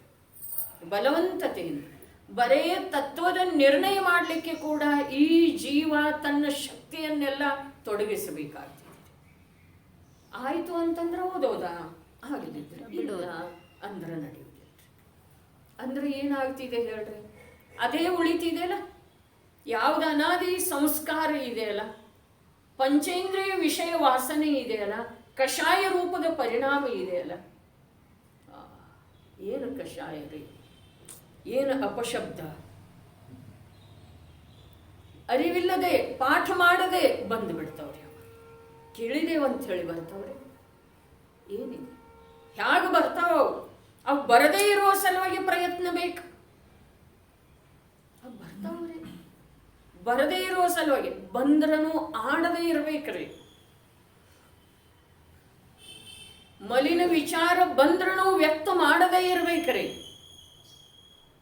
ಧರ್ಮದ ದಶಲಕ್ಷಣದೊಳಗ ಮಾತು ಬರ್ತಿದ್ದೀರಿ. ಆರ್ಜವ ಧರ್ಮ ಇದೆನ, ಮನುಷ್ಯನೊಳಗೆ ಏನು ಬರ್ತಿದೆ ಅದನ್ನೇ ವಚನದೊಳಗ, ವಚನದೊಳಗೆ ಏನು ಬರ್ತಿದೆ ಅದನ್ನೇ ಕಾಯದ ಕ್ರಿಯೆಯೊಳಗ. ಒಂದು ವೇಳೆಕ ಅಜ್ಞಾನಿ ಜೀವರುಗಳು ತಂದುಕೊಂಡ್ರು ಅಂತಂದ್ರ ಜಗತ್ತಿನೊಳಗೆ ಯಾವ ನೀತಿ ಅಥವಾ ಸಭ್ಯತೆ ಇದೆಯಲ್ಲ ಅದು ಕೂಡ ಉಳಿಯುವುದಿಲ್ಲ. ಮನಮೇ ಹೋಯಿಸು ವಚನ ಉಚ್ಚರಿಯೇ ಹೇಳಿದಾರೆ. ಆದ್ರೆ ಅದು ಯಾರಿಗೆ ಹೇಳಿದ್ದಾರೆ? ಮನುಷ್ಯನೊಳಗನ ಮೊದಲ ನಿರ್ಮಲತೆ ಬೇಕು, ಅದರ ಸಲುವಾಗಿ ಹೇಳಿದಾರ್ರಿ. ಬರೇ ಮೇಲೆ ನೀ ನಾಟಕ ಮಾಡಬೇಡ, ನಿನ್ನ ಮನುಷ್ಯನೊಳಗೆ ಮೊದಲ ನಿರ್ಮಲತೆ ಬರುವ ಹಾಗೆ ಮಾಡ ಅಂತಂದ್ರೆ ನಿನ್ನ ವಚನ ನಿರ್ಮಲ ಆಗ್ತವೆ, ನಿನ್ನ ಕೃತಿ ನಿರ್ಮಲ ಆಗ್ತಿದೆ. ಈ ಉದ್ದೇಶದಿಂದ ಹೇಳಿದಾರ್ರಿ. ಮನುಷ್ಯನೊಳಗೆ ಮಹಾಮಲಿನ ಇತ್ತು ಅಂತಂದ್ರೆ ಅದನ್ನು ವಚನದೊಳಗೆ ತಂದ್ರೆ ಅದರದೊಳಗೆ ತನ್ನ ಅಲ್ಪತೆ ದರ್ಶಿಸ್ತೇವೆ. ಹೌದು, ಅದನ್ನು ಕಾರ್ಯದ ಮೂಲಕ ಮಾಡಿದರೆ. ಪಾತ್ರೆಯ ಮೇಲೆ, ಬಾಗಿಲದ ಮೇಲೆ ಶಿಟ್ಟು ತೆಗೆದ್ರೆ ಅದರಿಂದ ತನ್ನ ಅಲ್ಪತೆ ಕಂಡು ಬರ್ತಿದ್ದೀರಿ. ನಾನು ಎಷ್ಟರವಿದ್ದೇನೆ ಅನ್ನೋದು ಗೊತ್ತಾಗ್ತಿದೆ. ಕಷಾಯ ಯಾರು ಮಾಡ್ತಾರೆ? ದುರ್ಬಲರು ಮಾಡ್ತಾರೆ, ಅಜ್ಞಾನಿಗಳು ಮಾಡ್ತಾರೆ. ಹಾಗಾದ್ರೆ ಇಷ್ಟ ಆಗಮದ ಅಭ್ಯಾಸ 20-30 ವರ್ಷದಿಂದ ಮಾಡಿರುವಂಥವ್ರು ಕಷಾಯ ರೂಪದ ಪರಿಣಾಮನ ಬರಬಾರ್ದು. ಮೊದಲನೇ ಮಾತು, ಬಂದ್ರೂ ಕೂಡ ವಚನದೊಳಗೆ ವ್ಯಕ್ತ ಬಲವಂತತೆಯಿಂದ ಹೇಳಿದ್ದಾರೆ. ಅಷ್ಟು ಮಾಡಬೇಕು ಬೇಡ್ರಿ. ನಮ್ಮ ಕಲ್ಯಾಣ ಆಗದಿದ್ರೆ ಅದ ಹಾಳು ಬಾವಿಯೊಳಗೆ ಬೀಳಲಿ. ಆದ್ರೆ ಈ ಜಿನಧರ್ಮವನ್ನರೇ ಕಲಂಕಿತ ಮಾಡಬಾರ್ದಲ್ಲ. 20 ವರ್ಷದಿಂದ ಸ್ವಾಧ್ಯಾಯ ಮಾಡ್ತಾ ಇರ್ತಾರೆ ನೋಡಿ ಅಂಥೇಳಿ ತಕ್ಷಣ ಅಜ್ಞಾನಿಗಳ ಮುಖದಿಂದ ಬಂದು ಬಿಡ್ತಿದ್ದೀರಿ. ದಿನಾ ಹೋಗ್ತಾರೆ ನೋಡಿ ಬೆಳಿಗ್ಗೆ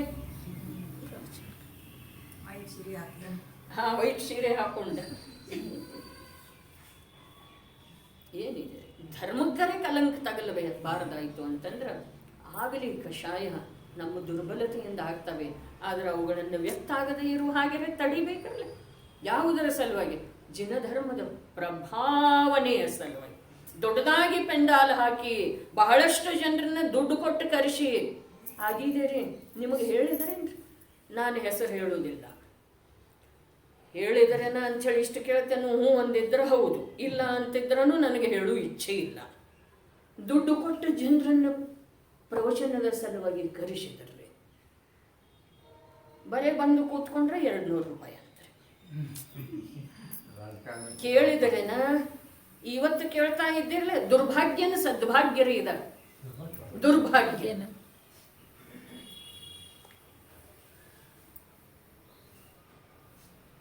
ಶಿಬಿರಕ್ಕೆ ಬರುವ ಸಲುವಾಗಿ ದುಡ್ಡು ಕೊಟ್ಟಿರ್ತಾರೆ. ಕೊಟ್ಟದ್ದು ಬಹಳ ದಿವಸದ ಹಿಂದಿನ ಮಾತ್ರ ಇಲ್ಲ. ಈಗೇನು ಪ್ರವಚನದೊಳಗೆ ದಿನ ಒಂದು ದಿವಸ ಬಂದು ಕೂತ್ರೆ 200 ರೂಪಾಯಿ. ಅದು ಇದು ಹೊಸ ಮಾತ್ರೆ, ಅದು ಹಳೆ ಮಾತು.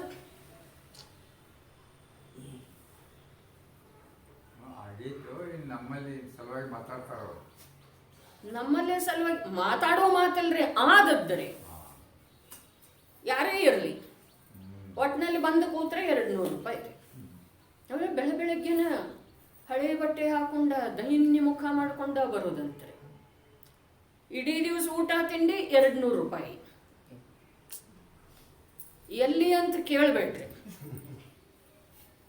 ಇಲ್ಲಿ ಕೂತ ಅಸತ್ಯ ಹೇಳ್ತಾ ಇಲ್ಲ, ಇಷ್ಟು ವಿಶ್ವಾಸ ಮಾಡ್ತಾರೆ.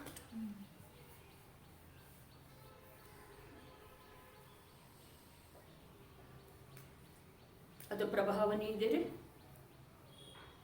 ದಶಲಕ್ಷಣದ ಆಚರಣೆ ಮಾಡು, ಏನು ಜನ ಸೇರಿದ್ರಲ್ಲಿ ಅನ್ನೋದು ಅಂದ್ರೆ ಇದು ಪ್ರಭಾವನೆ ರೀ. ಇದು ಪ್ರಭಾವನೆ ಏನು? ಪ್ರಭಾವನೆ ಯಾವುದು? ಕಷಾಯ ಉತ್ಪನ್ನ ಆದ್ರೂ ಅದನ್ನು ವ್ಯಕ್ತ ಮಾಡಬೇಡ್ರಿ. ನಾಲಿಗೆವರೆಗೆ ಬಂದ್ರೂ ಅಪಶಬ್ದ ಉಚ್ಚರಿಸಬೇಡ್ರಿ. ಸದಾ ಸುಖದಾಸಿ ಏನು ಹೇಳಿದ್ರು? ಲೋಕದೊಳಗೆ ಉತ್ತಮ ಶಬ್ದಗಳು ಬಹಳಷ್ಟು ಅದಾವ. ಎಲವೋ ಅಂದ್ರೆ ನೀಚ ಕುಲದವರ ಹಾಗೆ ಎಲವೋ ಅಂತ ಶಬ್ದದ ಪ್ರಯೋಗ. ಏನು ಮೈಯಲ್ಲೆಲ್ಲ ವಿದ್ಯುತ್ ಸಂಚಾರ ಆಗ್ತದೆ.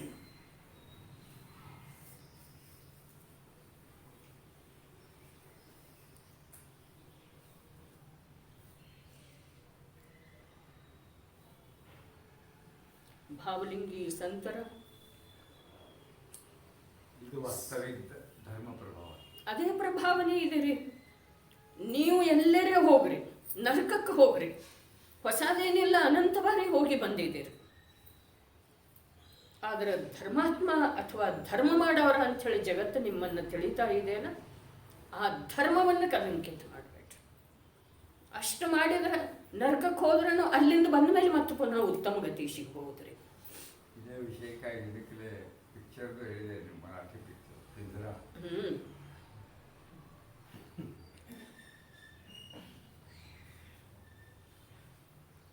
ನೀತಿ ಕಳ್ಕೊಳ್ಳುವ ಸಲುವಾಗಿ ಎಲ್ಲ ಕಡೆಗೇನೂ ಇದೆ ರೀ ನೀತಿ.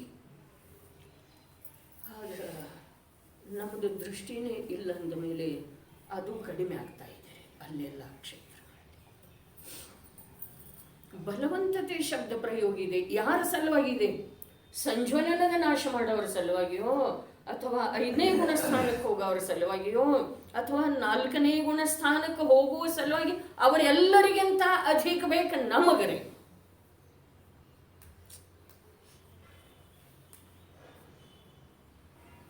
ಯಾವ ಚಾರಿತ್ರದಿಂದ ಭ್ರಷ್ಟ ಅದನೋ ಅದರ ದರ್ಶನದಿಂದ ಭ್ರಷ್ಟ ಇಲ್ಲ. ಅವ ಮುಂದೆ ಪುನಃ ಚಾರಿತ್ರದ ಅಂಗೀಕಾರ ಮಾಡಿ ಮೋಕ್ಷ ಪ್ರಾಪ್ತ ಮಾಡಿಕೊಳ್ಬೋದು. ಆದರೆ ದರ್ಶನದಿಂದ ಭ್ರಷ್ಟ ಇದ್ದಂತಹ ಜೀವ ದರ್ಶನದ ಪ್ರಾಪ್ತಿ ಮಾಡಿಕೊಳ್ಳುವ ಸಲುವಾಗಿ ಎಷ್ಟು ಸಾವಧಾನ ಬೇಕು. ಅದನ್ನೇ ನಮ್ಮ ರತ್ನಾಕರ ವರ್ಣಿ ಹೇಳಿದ. ಆಚರಣೆ ಹೇಗಿರ್ಬೇಕು ನಿಂದು? ಮುಳ್ಳುಗಳ ಮೇಲೆ ನಡೆಯುವ ಹಾಗೆ ಇರಬೇಕು. ಎಷ್ಟು ಸಾವಧಾನತೆಯಿಂದ ಪಾದ ಇರಿಸ್ಬೇಕಾಗ್ತಿದೆ ಅಲ್ಲಿ. ಎಲ್ಲ ಮುಳ್ಳಿನ ಹಾಸಿಗೆ ಇದೆ, ನನಗೆ ಹೋಗೋದು ಅನಿವಾರ್ಯ ಇದೆ. ಅವಾಗ ಏನು ಮಾಡ್ತೀವಿ? ಹಾಗೆ ಏನಾರೇ ಮಾಡ್ತೇವೆ, ಸ್ವಲ್ಪ ಅಲ್ಲಲ್ಲೇ ಸ್ವಲ್ಪ ಹೆಜ್ಜೆ ಪಾದ ಇರಿಸ್ತಾ ತುದಿಗಾಲು ಊರ್ತಾ ಹೋಗ್ತೇವೋ ಅಥವಾ ಇಲ್ರಿ? ನಾವು ಪಾದರಕ್ಷೆ ಚಪ್ಪಲ್ ಹಾಕೊಂಡು ಹೋಗ್ತೇವೆ, ಇಲ್ಲ ಅವಾಗ ಏನು ಮಾಡೋದು? ಹೋಗೋದು ಅನಿವಾರ್ಯ ಇದೆ. ಬಿಸಿ ಬಿಸಿ ಬಿಸಿ ಉಸುಕಿದೆ ರೀ, ದಾಂಟಿ ಹೋಗೋದಿದೆ. ಅವಾಗ ಹೋಗ್ತೇವೋ ಅಥವಾ ಅದು ಆರ್ಲಿ ತಣ್ಣಗಾಗಲಿ ಅಂತ ಹೇಳಿ ಹೋಗ್ತೇವೆ. ಹೋಗೋದನೇ ಇದೆ, ಅವಾಗ ಏನ್ ಮಾಡ್ತೇವೆ? ಜಾಸ್ತಿ ಆ ಕಡೆ ಏನ ನಮ್ಮ ಚೈತನ್ಯದ ಪ್ರದೇಶ ಆ ಕಡೆ ಜಾಸ್ತಿ ಆ ದುಃಖದ ಸ್ಥಾನದೊಳಗೆ ಸ್ಪರ್ಶ ಮಾಡಿ ಅದರ ಅನುಭವ ಆಗದೆ ಇರುವ ಹಾಗೆ ಹೋಗ್ತಿವ್ರಿ. ಇನ್ನೊಂದು ಘಟನೆ ಹೇಳಿದ್ದನಲ್ಲ, 6 ತಿಂಗಳ ಮಗು ಅದರ ಮೇಲೆ ಎತ್ತ ಹೀಗೊಂದು ಗಾದಿ ಹಾಕಿ 2 ಕಾಲುಗಳನ್ನ ಅಂತರ ಮಾಡಿ 2 ಕಾಲ ಮೇಲೆ ನಿಲ್ಲೋದ್ರಿ. ಎತ್ತಿನ ಆಟ ಅಂತ ಹೇಳಿ ಇರ್ತಿತ್ತಂತ್ರಿ. ಅಪ್ಪಾಜಿ ಹೇಳಿದ ಘಟನೆ ಇದೆ ಇದು. ಆ ಮಗುವಿಗೆ ಏನೂ ಆಗ್ತಿರ್ಲಿಲ್ಲ. ಅಂದ್ರೆ ಆ ಎತ್ತಿಗೆ ಯಾವ ಪ್ರಕಾರ ಅದು ತನ್ನ ಶರೀರದ ಭಾರವನ್ನೆಲ್ಲ ತನ್ನಲ್ಲೇನೆ ಹಿಡ್ಕೊಳ್ತಿತ್ತು, ಕೆಳಗೆ ಬಿಡ್ತಿರ್ಲಿಲ್ಲ. ಹಾಗೆ ಬಿಸಿಲಿನೊಳಗ ಅಥವಾ ಮುಳ್ಳು ತುಂಬಿದ ಮಾರ್ಗದೊಳಗ ಹೋಗಬೇಕಾದ್ರೆ ಉಪಾಯದಿಂದ ಸಾವಧಾನತೆಯಿಂದ ಹೋಗ್ತೇವೆ. ಅಥವಾ ಹಾಗೆ ಧರ್ಮ ಮಾರ್ಗದೊಳಗೆ ನಡಿಬೇಕಂದ್ರೆ ಸಮ್ಯಕ್ ದರ್ಶನದ ಕಡೆಗೆ ಸಾಗಬೇಕಂದ್ರೆ ಅವ ಅನಾದಿ ಕಾಲದಿಂದ ಯಾವ ಯಾವ ಅಭ್ಯಾಸ ಇದಾವಲ್ಲ, ವಿಷಯೇಚ್ಛೆ, ಕಷಾಯ ರೂಪದ ಭಾವ, ಅವುಗಳನ್ನು ಪ್ರಯತ್ನಪೂರ್ವಕವಾಗಿ ಬಲವಂತತೆಯಿಂದ ಹಿಂದೆ ಸರಿಸ್ತಾ ಅವುಗಳನ್ನು ಜಯಿಸ್ತಾ ಹೋಗಬೇಕಾಗ್ತದೆ. ನಿಜವಾಗಿ ತಮಗೆ ಹೇಳಬೇಕಾಯಿತು, ಇಲ್ಲಿ ಈ ಸಮಯದೊಳಗೆ ಉತ್ಪನ್ನವಾದಂತಹ ಜ್ಞಾನದ ಮಾತು ಇದೆ, ಹೊಳೆದಂಥ ತರ್ಕದ ಮಾತು ಇದೆ. ಈ ಜೀವಕ್ಕ ಸಮ್ಯಕ್ ದರ್ಶನ ಪ್ರಾಪ್ತ ಮಾಡಿಕೊಳ್ಳುವ ಮಾರ್ಗ ಇದೆಯಲ್ಲ, ಅದು ಬಹಳ ದೀರ್ಘ ಇದೆ. ಮೋಕ್ಷ ಮಾರ್ಗ ಇದೆಯಲ್ಲ, ಅದು ಬಹಳ ಇದರೊಳಗಿಂದ 1/4 ಅಂಶನೂ ಇಲ್ಲರಿ. ಸಮ್ಯಕ್ ದರ್ಶನ ಪ್ರಾಪ್ತ ಮಾಡಿಕೊಳ್ಳುವ ಸಲುವಾಗಿ ಪ್ರಯತ್ನ ನನಗೆ ಬಹಳಷ್ಟು ಮಾಡಬೇಕಾಗಿದೆ. ಭವ ಪರಂಪರೆಯಿಂದ ಬಿಡುಗಡೆ ಹೊಂದುವ ಮಾತ ಸಾಮಾನ್ಯವಾಗಿ ಲಭಿಸುವುದು ಸಾಧ್ಯ. ಎಷ್ಟು ನಿಗ್ರಹ ಬೇಕು, ಮನೋನಿಗ್ರಹ ಬೇಕು, ಕಷಾಯ ನಿಗ್ರಹ ಬೇಕು, ವಚನ ನಿಗ್ರಹ ಬೇಕು, ದೇಹದ ಕ್ರಿಯೆ ನಿಗ್ರಹ ಬೇಕು, ನೋಡಿ ನಡೆಯುವುದು ಬೇಕು. ಅದೇನು ಆದಾನ ನಿಕ್ಷೇಪನ ಸಮಿತಿ, ವ್ಯುತ್ಸರ್ಗ ಸಮಿತಿ, ಭಾಷಾ ಸಮಿತಿ, ಏಷನಾ ಸಮಿತಿ ಹೇಳಿದಾರಲ್ಲ, ಅವೆಲ್ಲ ಅವ್ರಿಗೆ ಹೇಳಿದಾರೆ, ನಮಗೂ ಬೇಕ್ರಿ ಅವ. ಅಂತರಂಗ ತಪಸ್ಸ, ಬಹಿರಂಗ ತಪಸ್ಸ, ಪ್ರಾಣಿ ಸಂಯಮ, ಇಂದ್ರಿಯ ಸಂಯಮ ಯಾರಿಗೆ ಹೇಳಿದಾರ್ರಿ ವಿಜಯಣ್ಣ?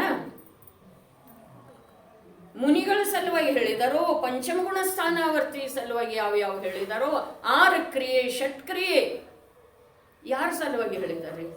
ಅವರೆಲ್ಲ ಮಾಡ್ತಾರೆ, ಅವರ ಜೀವನದೊಳಗೆಲ್ಲ ಸಹಜ ಇದಾವೆ. ಆದ್ರೆ ಆ ಪ್ರಕಾರದ ಪ್ರವೃತ್ತಿ, ಆ ಪ್ರಕಾರದ ವಿಚಾರ, ಆ ಪ್ರಕಾರದ ರುಚಿ ನನ್ನಲ್ಲೇ ಬರದೇ ಇದ್ರ ಆ ಮಾರ್ಗವನ್ನು ನಾನು ಹೇಗೆ ತಲುಪುದ್ರಿ? ಬಲವಂತತೆ ಶಬ್ದ ಇದೆಯಲ್ಲ, ಅದರದ ಇನ್ನೂ 4 ದಿವಸ ಯೋಚನೆ ಮಾಡ್ರಿ, 1 ತಿಂಗಳ ಯೋಚನೆ ಮಾಡ್ರಿ. ಅಥವಾ ಎಲ್ಲಿಯವರೆಗೆ ನಮ್ಮ ಬಲ ಆ ಕಡೆಗೆ ಕಾರ್ಯ ಮಾಡುವುದಿಲ್ಲೋ ಅಲ್ಲಿಯವರೆಗೆ ಯೋಚನೆ. ಯಹ ಜೀವನ ಭೀತರಹ ಸಂಕಲ್ಪ ವಿಕಲ್ಪೋं में ಅಥವಾ झूठे ಸಂಕಲ್ಪೋं में. ಯಹ ಜೀವನ ಭೀತರಹ.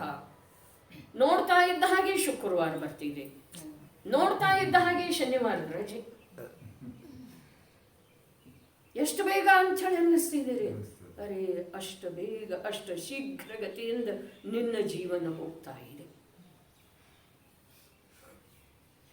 ಅದಕ್ಕೆ ಅಂತಿರ್ತಾಳೆ ಅವ 15 ತಾರೀಕು ತನಕ ಸ್ವಲ್ಪ ತಿಂಗಳ ಸಾವಕಾಶ ಹೋದ ಹಾಗೆ ಅನ್ನಿಸ್ತಿದೆ ಅಂತ. 15 ತಾರೀಕು ಕಳೀತಂದ್ರೆ ಅವಾಗ ಬರ್ತಿದ್ದೆ ಅಂತ 30 ತಾರೀಕು ಅಂದ್ರೆ ನಮ್ದು ಅರ್ಧ ಜೀವನ ಮುಗಿದು ಹೋಗಿದೆ ಅಂದಮೇಲೆ ಇವೆಲ್ಲ ಬೇಗ ಬೇಗ ಹೋಗ್ತಾ ಇದ್ದಾವ್ರಿ ದಿವಸಗಳ.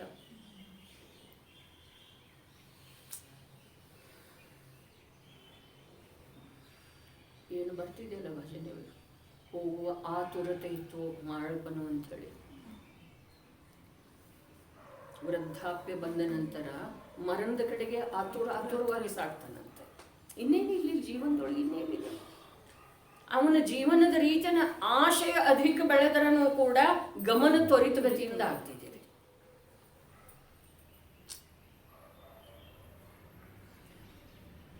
ಬಲವಂತತೆಯಿಂದ ನಡೆಯಿರಿ. ಅನೇಕ ಪ್ರಕಾರದಿಂದ ಹೇಳಲಾದ ಭಾವರೂಪ ಅಥವಾ ದ್ರವ್ಯರೂಪ ಕ್ರಿಯೆ, ಪುಣ್ಯರೂಪ ಅಥವಾ ಪಾಪರೂಪ, ಅವನ್ನೂ ಬಲವಂತತೆಯಿಂದ ಎಷ್ಟು ಕ್ರಿಯೆಗಳಿವೆ ಅವೆಲ್ಲವೂ ಮೋಕ್ಷ ಮಾರ್ಗವಿಲ್ಲವೆಂದು ತಿಳಿದು ಅವು ಶುಭ ಕ್ರಿಯೆಗಳನ್ನು ಅಷ್ಟ ಅಂಥೇಳಿ ಹೇಳಲಿಲ್ಲ. ಅಷ್ಟೇ ಹೇಳ್ತಿದ್ರ ಅದು ಸಮ್ಯಕ್ ದೃಷ್ಟಿಗಳಿಗೆ ಇದೆ ಅನ್ಬಹುದಾಗಿತ್ತು. ಅಶುಭನೂ ಹೇಳಿದಾರಲ್ಲ, ಅಶುಭ ಮುನಿ ಜೀವನದೊಳಗಂತೂ ಇರುವುದೇ ಇಲ್ಲ. ರೌದ್ರಧ್ಯಾನ 5ನೇ ಗುಣಸ್ಥಾನದಲ್ಲೇನೂ ಇರ್ತಿದೆ.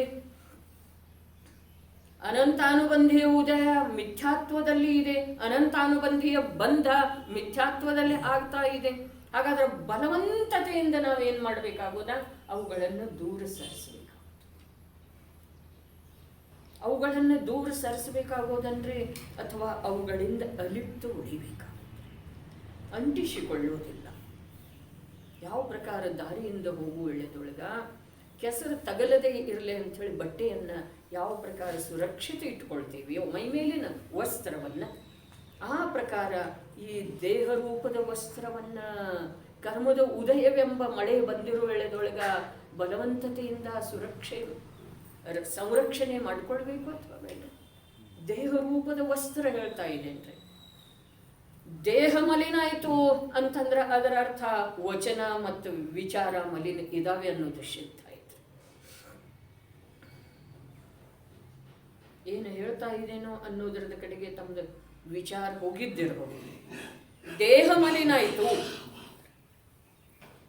ಅಂತಂದ್ರೆ ವಚನ ಮತ್ತು ವಿಚಾರ ನಿಯಮದಿಂದ ಮಲಿನ. ಯಾಕೆ ಅಂತಂದ್ರೆ ಒಂದೊಂದು ಸಲ ಹೀಗಾಗ್ತಿದೆ, ಒಂದೊಂದು ಸಲ ಅನ್ನೋದಕ್ಕಿಂತ ಬಹಳ ಸಲ ಆಗ್ತಿದೆ. ವಿಚಾರ ಮಲಿನಾದ್ರೂ ಕೂಡ ವಚನ ಮಲಿನ ಆಗುವುದಿಲ್ಲ. ವಚನ ಮಲಿನ ವಿಚಾರ ಮತ್ತು ವಚನ ಎರಡೂ ಮಲಿನ ಆದ ನಂತರ ಕೂಡ ಕಾಯದ ಕ್ರಿಯೆ ಮಲಿನ ಆಗುವುದಿಲ್ಲ. ಶೀಲ ಭ್ರಷ್ಟ ಎಷ್ಟು ಬಾರಿ ಆಗ್ತಾನ್ರಿ ಜೀವ? ಪರಿಣಾಮದಿಂದ, ವಿಚಾರದಿಂದ, ವಚನದಿಂದ. ಶೀಲ ಭ್ರಷ್ಟದ ವಚನ ಯಾವುದವೋ ಅದೆಲ್ಲ ಸುದೃಷ್ಟಿ ತರಂಗಿಣಿಗಳಿಗೆ ಬರುವುದಿದೆ. ಶೀಲ ಅರ್ಥಾತ್ ಬರೇ ಒಂದು ಸ್ಪರ್ಶನೇಂದ್ರಿಯಕ್ಕೆ ಸಂಬಂಧಿಸಿದ ಕ್ರಿಯಾ ವಿಶೇಷದ ಮಾತಿಲ್ಲ. ಧರ್ಮಾತ್ಮರ ದೃಷ್ಟಿ ಬೇರೆ ಇರುತ್ತೆ. ಆದ್ರೆ ಆ ಧರ್ಮಾತ್ಮರ ದೃಷ್ಟಿ ಯಾವುದಿದೆಯೋ, ಅದರ ಮೂಲಕ ಯಾವುದರ ಪ್ರತಿಪಾದನೆ ಆಗಿದೆಯೋ ಅದನ್ನು ನಮ್ಮದಾಗಿಸಿಕೊಳ್ಳಬೇಕಾದ್ರೆ ಅದಕ್ಕಿಂತ ಕೆಳಗಿಂದ ನಮ್ಮ ಯಾವ ಮಲಿನತೆ ಇದೆ ಅದನ್ನು ನಾವೇ ತೊಳೆದು ಹಾಕಬೇಕಾಗ್ತಿದೆ, ನಾವೇ ಬಿಟ್ಕೊಡ್ಬೇಕಾಗ್ತಿದೆ. ಆಮೇಲೆ ಅವರ ಕಥನದ ಮಾತ ನಮಗೆ ತಿಳಿದುಬರೋ ಸಾಧ್ಯ. ನಮ್ಮದು ಆ ಭೂಮಿಕಾ ಕೆಳಗಿಂದಿದೇನಿಲ್ಲ. ಹಾಗಾದ್ರೆ ಅಲ್ಲಿ ಮಲಿನತೆ ಇರೋದೇನು? ನಮ್ದು ಕೂಡ ಸ್ವಲ್ಪ ಏನ್ರೆ ನಿರ್ಮಲತೆ ಇದೆ, ಮಲಿನತೆ ಇದೆ. ಹಾಗಾದ್ರೆ ಅದನ್ನ ಅವ್ರು ಹೇಳೋದಿಲ್ರಿ, ಅದನ್ನು ನಾವೇ ತಿಳ್ಕೊಂಡು ಬಿಡೋದಿರ್ತಿದೆ. ವ್ರತಭ್ರಷ್ಟ ಎಷ್ಟು ಬಾರಿ ಆಗಿದೀವ್ರಿ? ವ್ರತ ಅಂತೂ ಯಾವ ಇಲ್ಲವೇ ಇಲ್ಲ ನಮ್ಮ. ಆದ್ರೂ ಕೂಡ ನಾವು ವ್ರತ ಅಂತ ತಿಳಿದಿದ್ದೇವಲ್ಲ, ಯಾವ ಕಂದಮೂಲದ ತ್ಯಾಗ, ರಾತ್ರಿ ಭೋಜನದ ತ್ಯಾಗ, ಇವು ವ್ರತ ಅಂತ ತಿಳಿದಿ. ಇವುಗಳಿಂದ ಭ್ರಷ್ಟ ಎಷ್ಟು ಬಾರಿ ಆಗಿದೆ. ಸುಮತ್ ಪ್ರಕಾಶ್ ಹೇಳಿದ್ರು, ಮಗು ಅಳ್ತಾ ಇದೆ, ತಾಯಿ ರಾತ್ರಿ ಹಾಲು ಕುಡಿಸೋದಿಲ್ಲ, ಕುಡಿಸಬಾರ್ದು. ಯಾಕೆ ಅಂತಂದ್ರೆ ಒಂದು ದಿವಸ ಆ ಮಗು ಅಳುವೆಳೆದೊಳಗೂ ಕೂಡ ಹಾಲು ಕುಡಿದಿದ್ರೆ, ಒಂದು ದಿವಸ ಕುಡಿದಿದ್ರೆ ಅದು ಸಾಯೋದಿಲ್ಲ. ದೃಷ್ಟಾಂತ ಕೊಟ್ಟಿದ್ದಾರೆ ಬಹಳಷ್ಟು ಅದರ ಸಲುವಾಗಿ. ಹಸದು ಬಂದದ್ದಿದೆ ಮಗು, ರಾತ್ರಿ ಭೋಜನ ಮಾಡಿಸೋದಿಲ್ಲ. 2 ವರ್ಷದ, 3 ವರ್ಷದ, 4 ವರ್ಷದ. ಎಷ್ಟು ನಿರ್ದಯಿ ಇದ್ದಾಳು ಮಾತೆ ಅಂತ ಹೇಳಿ ಅನ್ನಿಸ್ತಿದೆ. ಆದ್ರೆ ಅವಳ ನಿರ್ದಯಿ ಇಲ್ಲ, ಮುಂದಿನ ಅನೇಕ ಭವಗಳದ್ದ ಅವಳ ರಚನೆ ಮಾಡ್ತಾ ಇದ್ದಾಳೆ, ಸುಖರೂಪ ಮಾರ್ಗದ ರಚನೆ ಮಾಡ್ತಾ ಇದ್ದಾಳೆ. ಅವೆಲ್ಲ ಮಾತು ನಮ್ಮಲ್ಲಿ ನಡೆಯುವುದಿಲ್ಲ. ಅಲ್ಲೆಲ್ಲ ಸ್ವಾಧ್ಯಾಯ ಇದೆ, ಆಚರಣೆ ಇದೆ, ಅಲ್ಲಿ ನಡೀತಾವ್ರೆ ಮಾತು, ನಮ್ಮಲ್ಲೇ ನಡೆಯುವುದಿಲ್ಲ.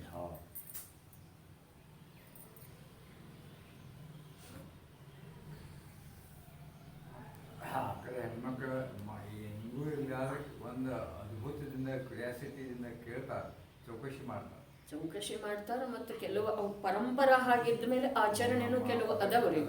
ಒತ್ತಾಯ ಪೂರ್ವಕ ಆಗಲಿ ಅಥವಾ ಕೃತ್ರಿಮವಾಗಿ ಆಗಲಿ, ಒಳಗಿಂದ ರಸದ ಜ್ಞಾನ ಇಲ್ಲದೆ ಯಾಕಾವಲ್ತು ಆಚರಣೆ ಕೆಲವು ಮನೆಯಲ್ಲಿ ಅದಾವ್ರಿ. ಅವ ನಮ್ಮ ಇಲ್ಲಿ ದಕ್ಷಿಣದಲ್ಲಿ ಆಚರಣೆನೂ ಇಲ್ಲ, ಸ್ವಾಧ್ಯಾಯನೂ ಇಲ್ಲ. ಪೂಜಾದಿಗಳನ್ನು ಅವರು ಕಟ್ಟುನಿಟ್ಟಾಗಿ ಮಾಡ್ತಾರೆ. ಮತ್ತು ಆ ಪ್ರಾಸುಖತೆಯ ಬಗ್ಗೆ ಎಷ್ಟು ಸಾವಧಾನ ಇರ್ತಾರೆ ಅವರ. ಯಾವ ದಿವಸದೊಳಗೆ ಎಷ್ಟು ದಿವಸ ಹಿಟ್ಟ ನುಚ್ಚ ಅವೆಲ್ಲ ಹಾಗಾದ್ರೆ ಅವು ಕಲ್ತ್ಕೊಂಡ್ರೆ ಬರುವುದಿಲ್ಲ, ಅವುಗಳ ಬಗ್ಗೆ ಜ್ಞಾನ ಆಗಬೇಕಾಗ್ತಿದೆ, ಇಲ್ಲ ಅವು ರಕ್ತಗತವಾಗಿ ಬಂದಿರಬೇಕಾಗ್ತಿದೆ. ಎರಡರೊಳಗೆ ಯಾವುದೂ ನಾವು ಮಾಡ್ತಾ ಇಲ್ಲ. ರಕ್ತಗತವಾಗಿ ಬಂದಿರಬೇಕು ಅವು, ಇಲ್ಲ ಅಂತಂದ್ರೆ ಅವುಗಳದ್ದು ಜ್ಞಾನ ಮಾಡ್ಕೊಳ್ಬೇಕಾಗ್ತಿದೆ. ಈಗೇನು ನಾವು ಮಾಡ್ತೇವೋ ಅದು ಅತಿಚಾರ ಸಹಿತ ಇದೆಯೋ ಅಥವಾ ಇಲ್ರಿ? किती दिवस झाले? ಇಟ್ಟು ಎಷ್ಟು ದಿವಸದ್ದಿದೆ? ಬಲವಂತತೆ ಯಾತ ಕೇಳಿದ್ರೆ, ಬಲವಂತತೆ ಇರುವೆಳೆದೊಳಗೂ ಕೂಡ ಸಹಜ ಪ್ರಕಟ ಆದದ್ದು ಮಾತು ಹೇಳಿದ್ದಾರೆ. ಅದನ್ನ ರಹಸ್ಯ ನಾವು ತಿಳ್ಕೊಳ್ಳೋದ ನಿಜವಾಗಿ ಕಷ್ಟ ಸಾಧ್ಯ.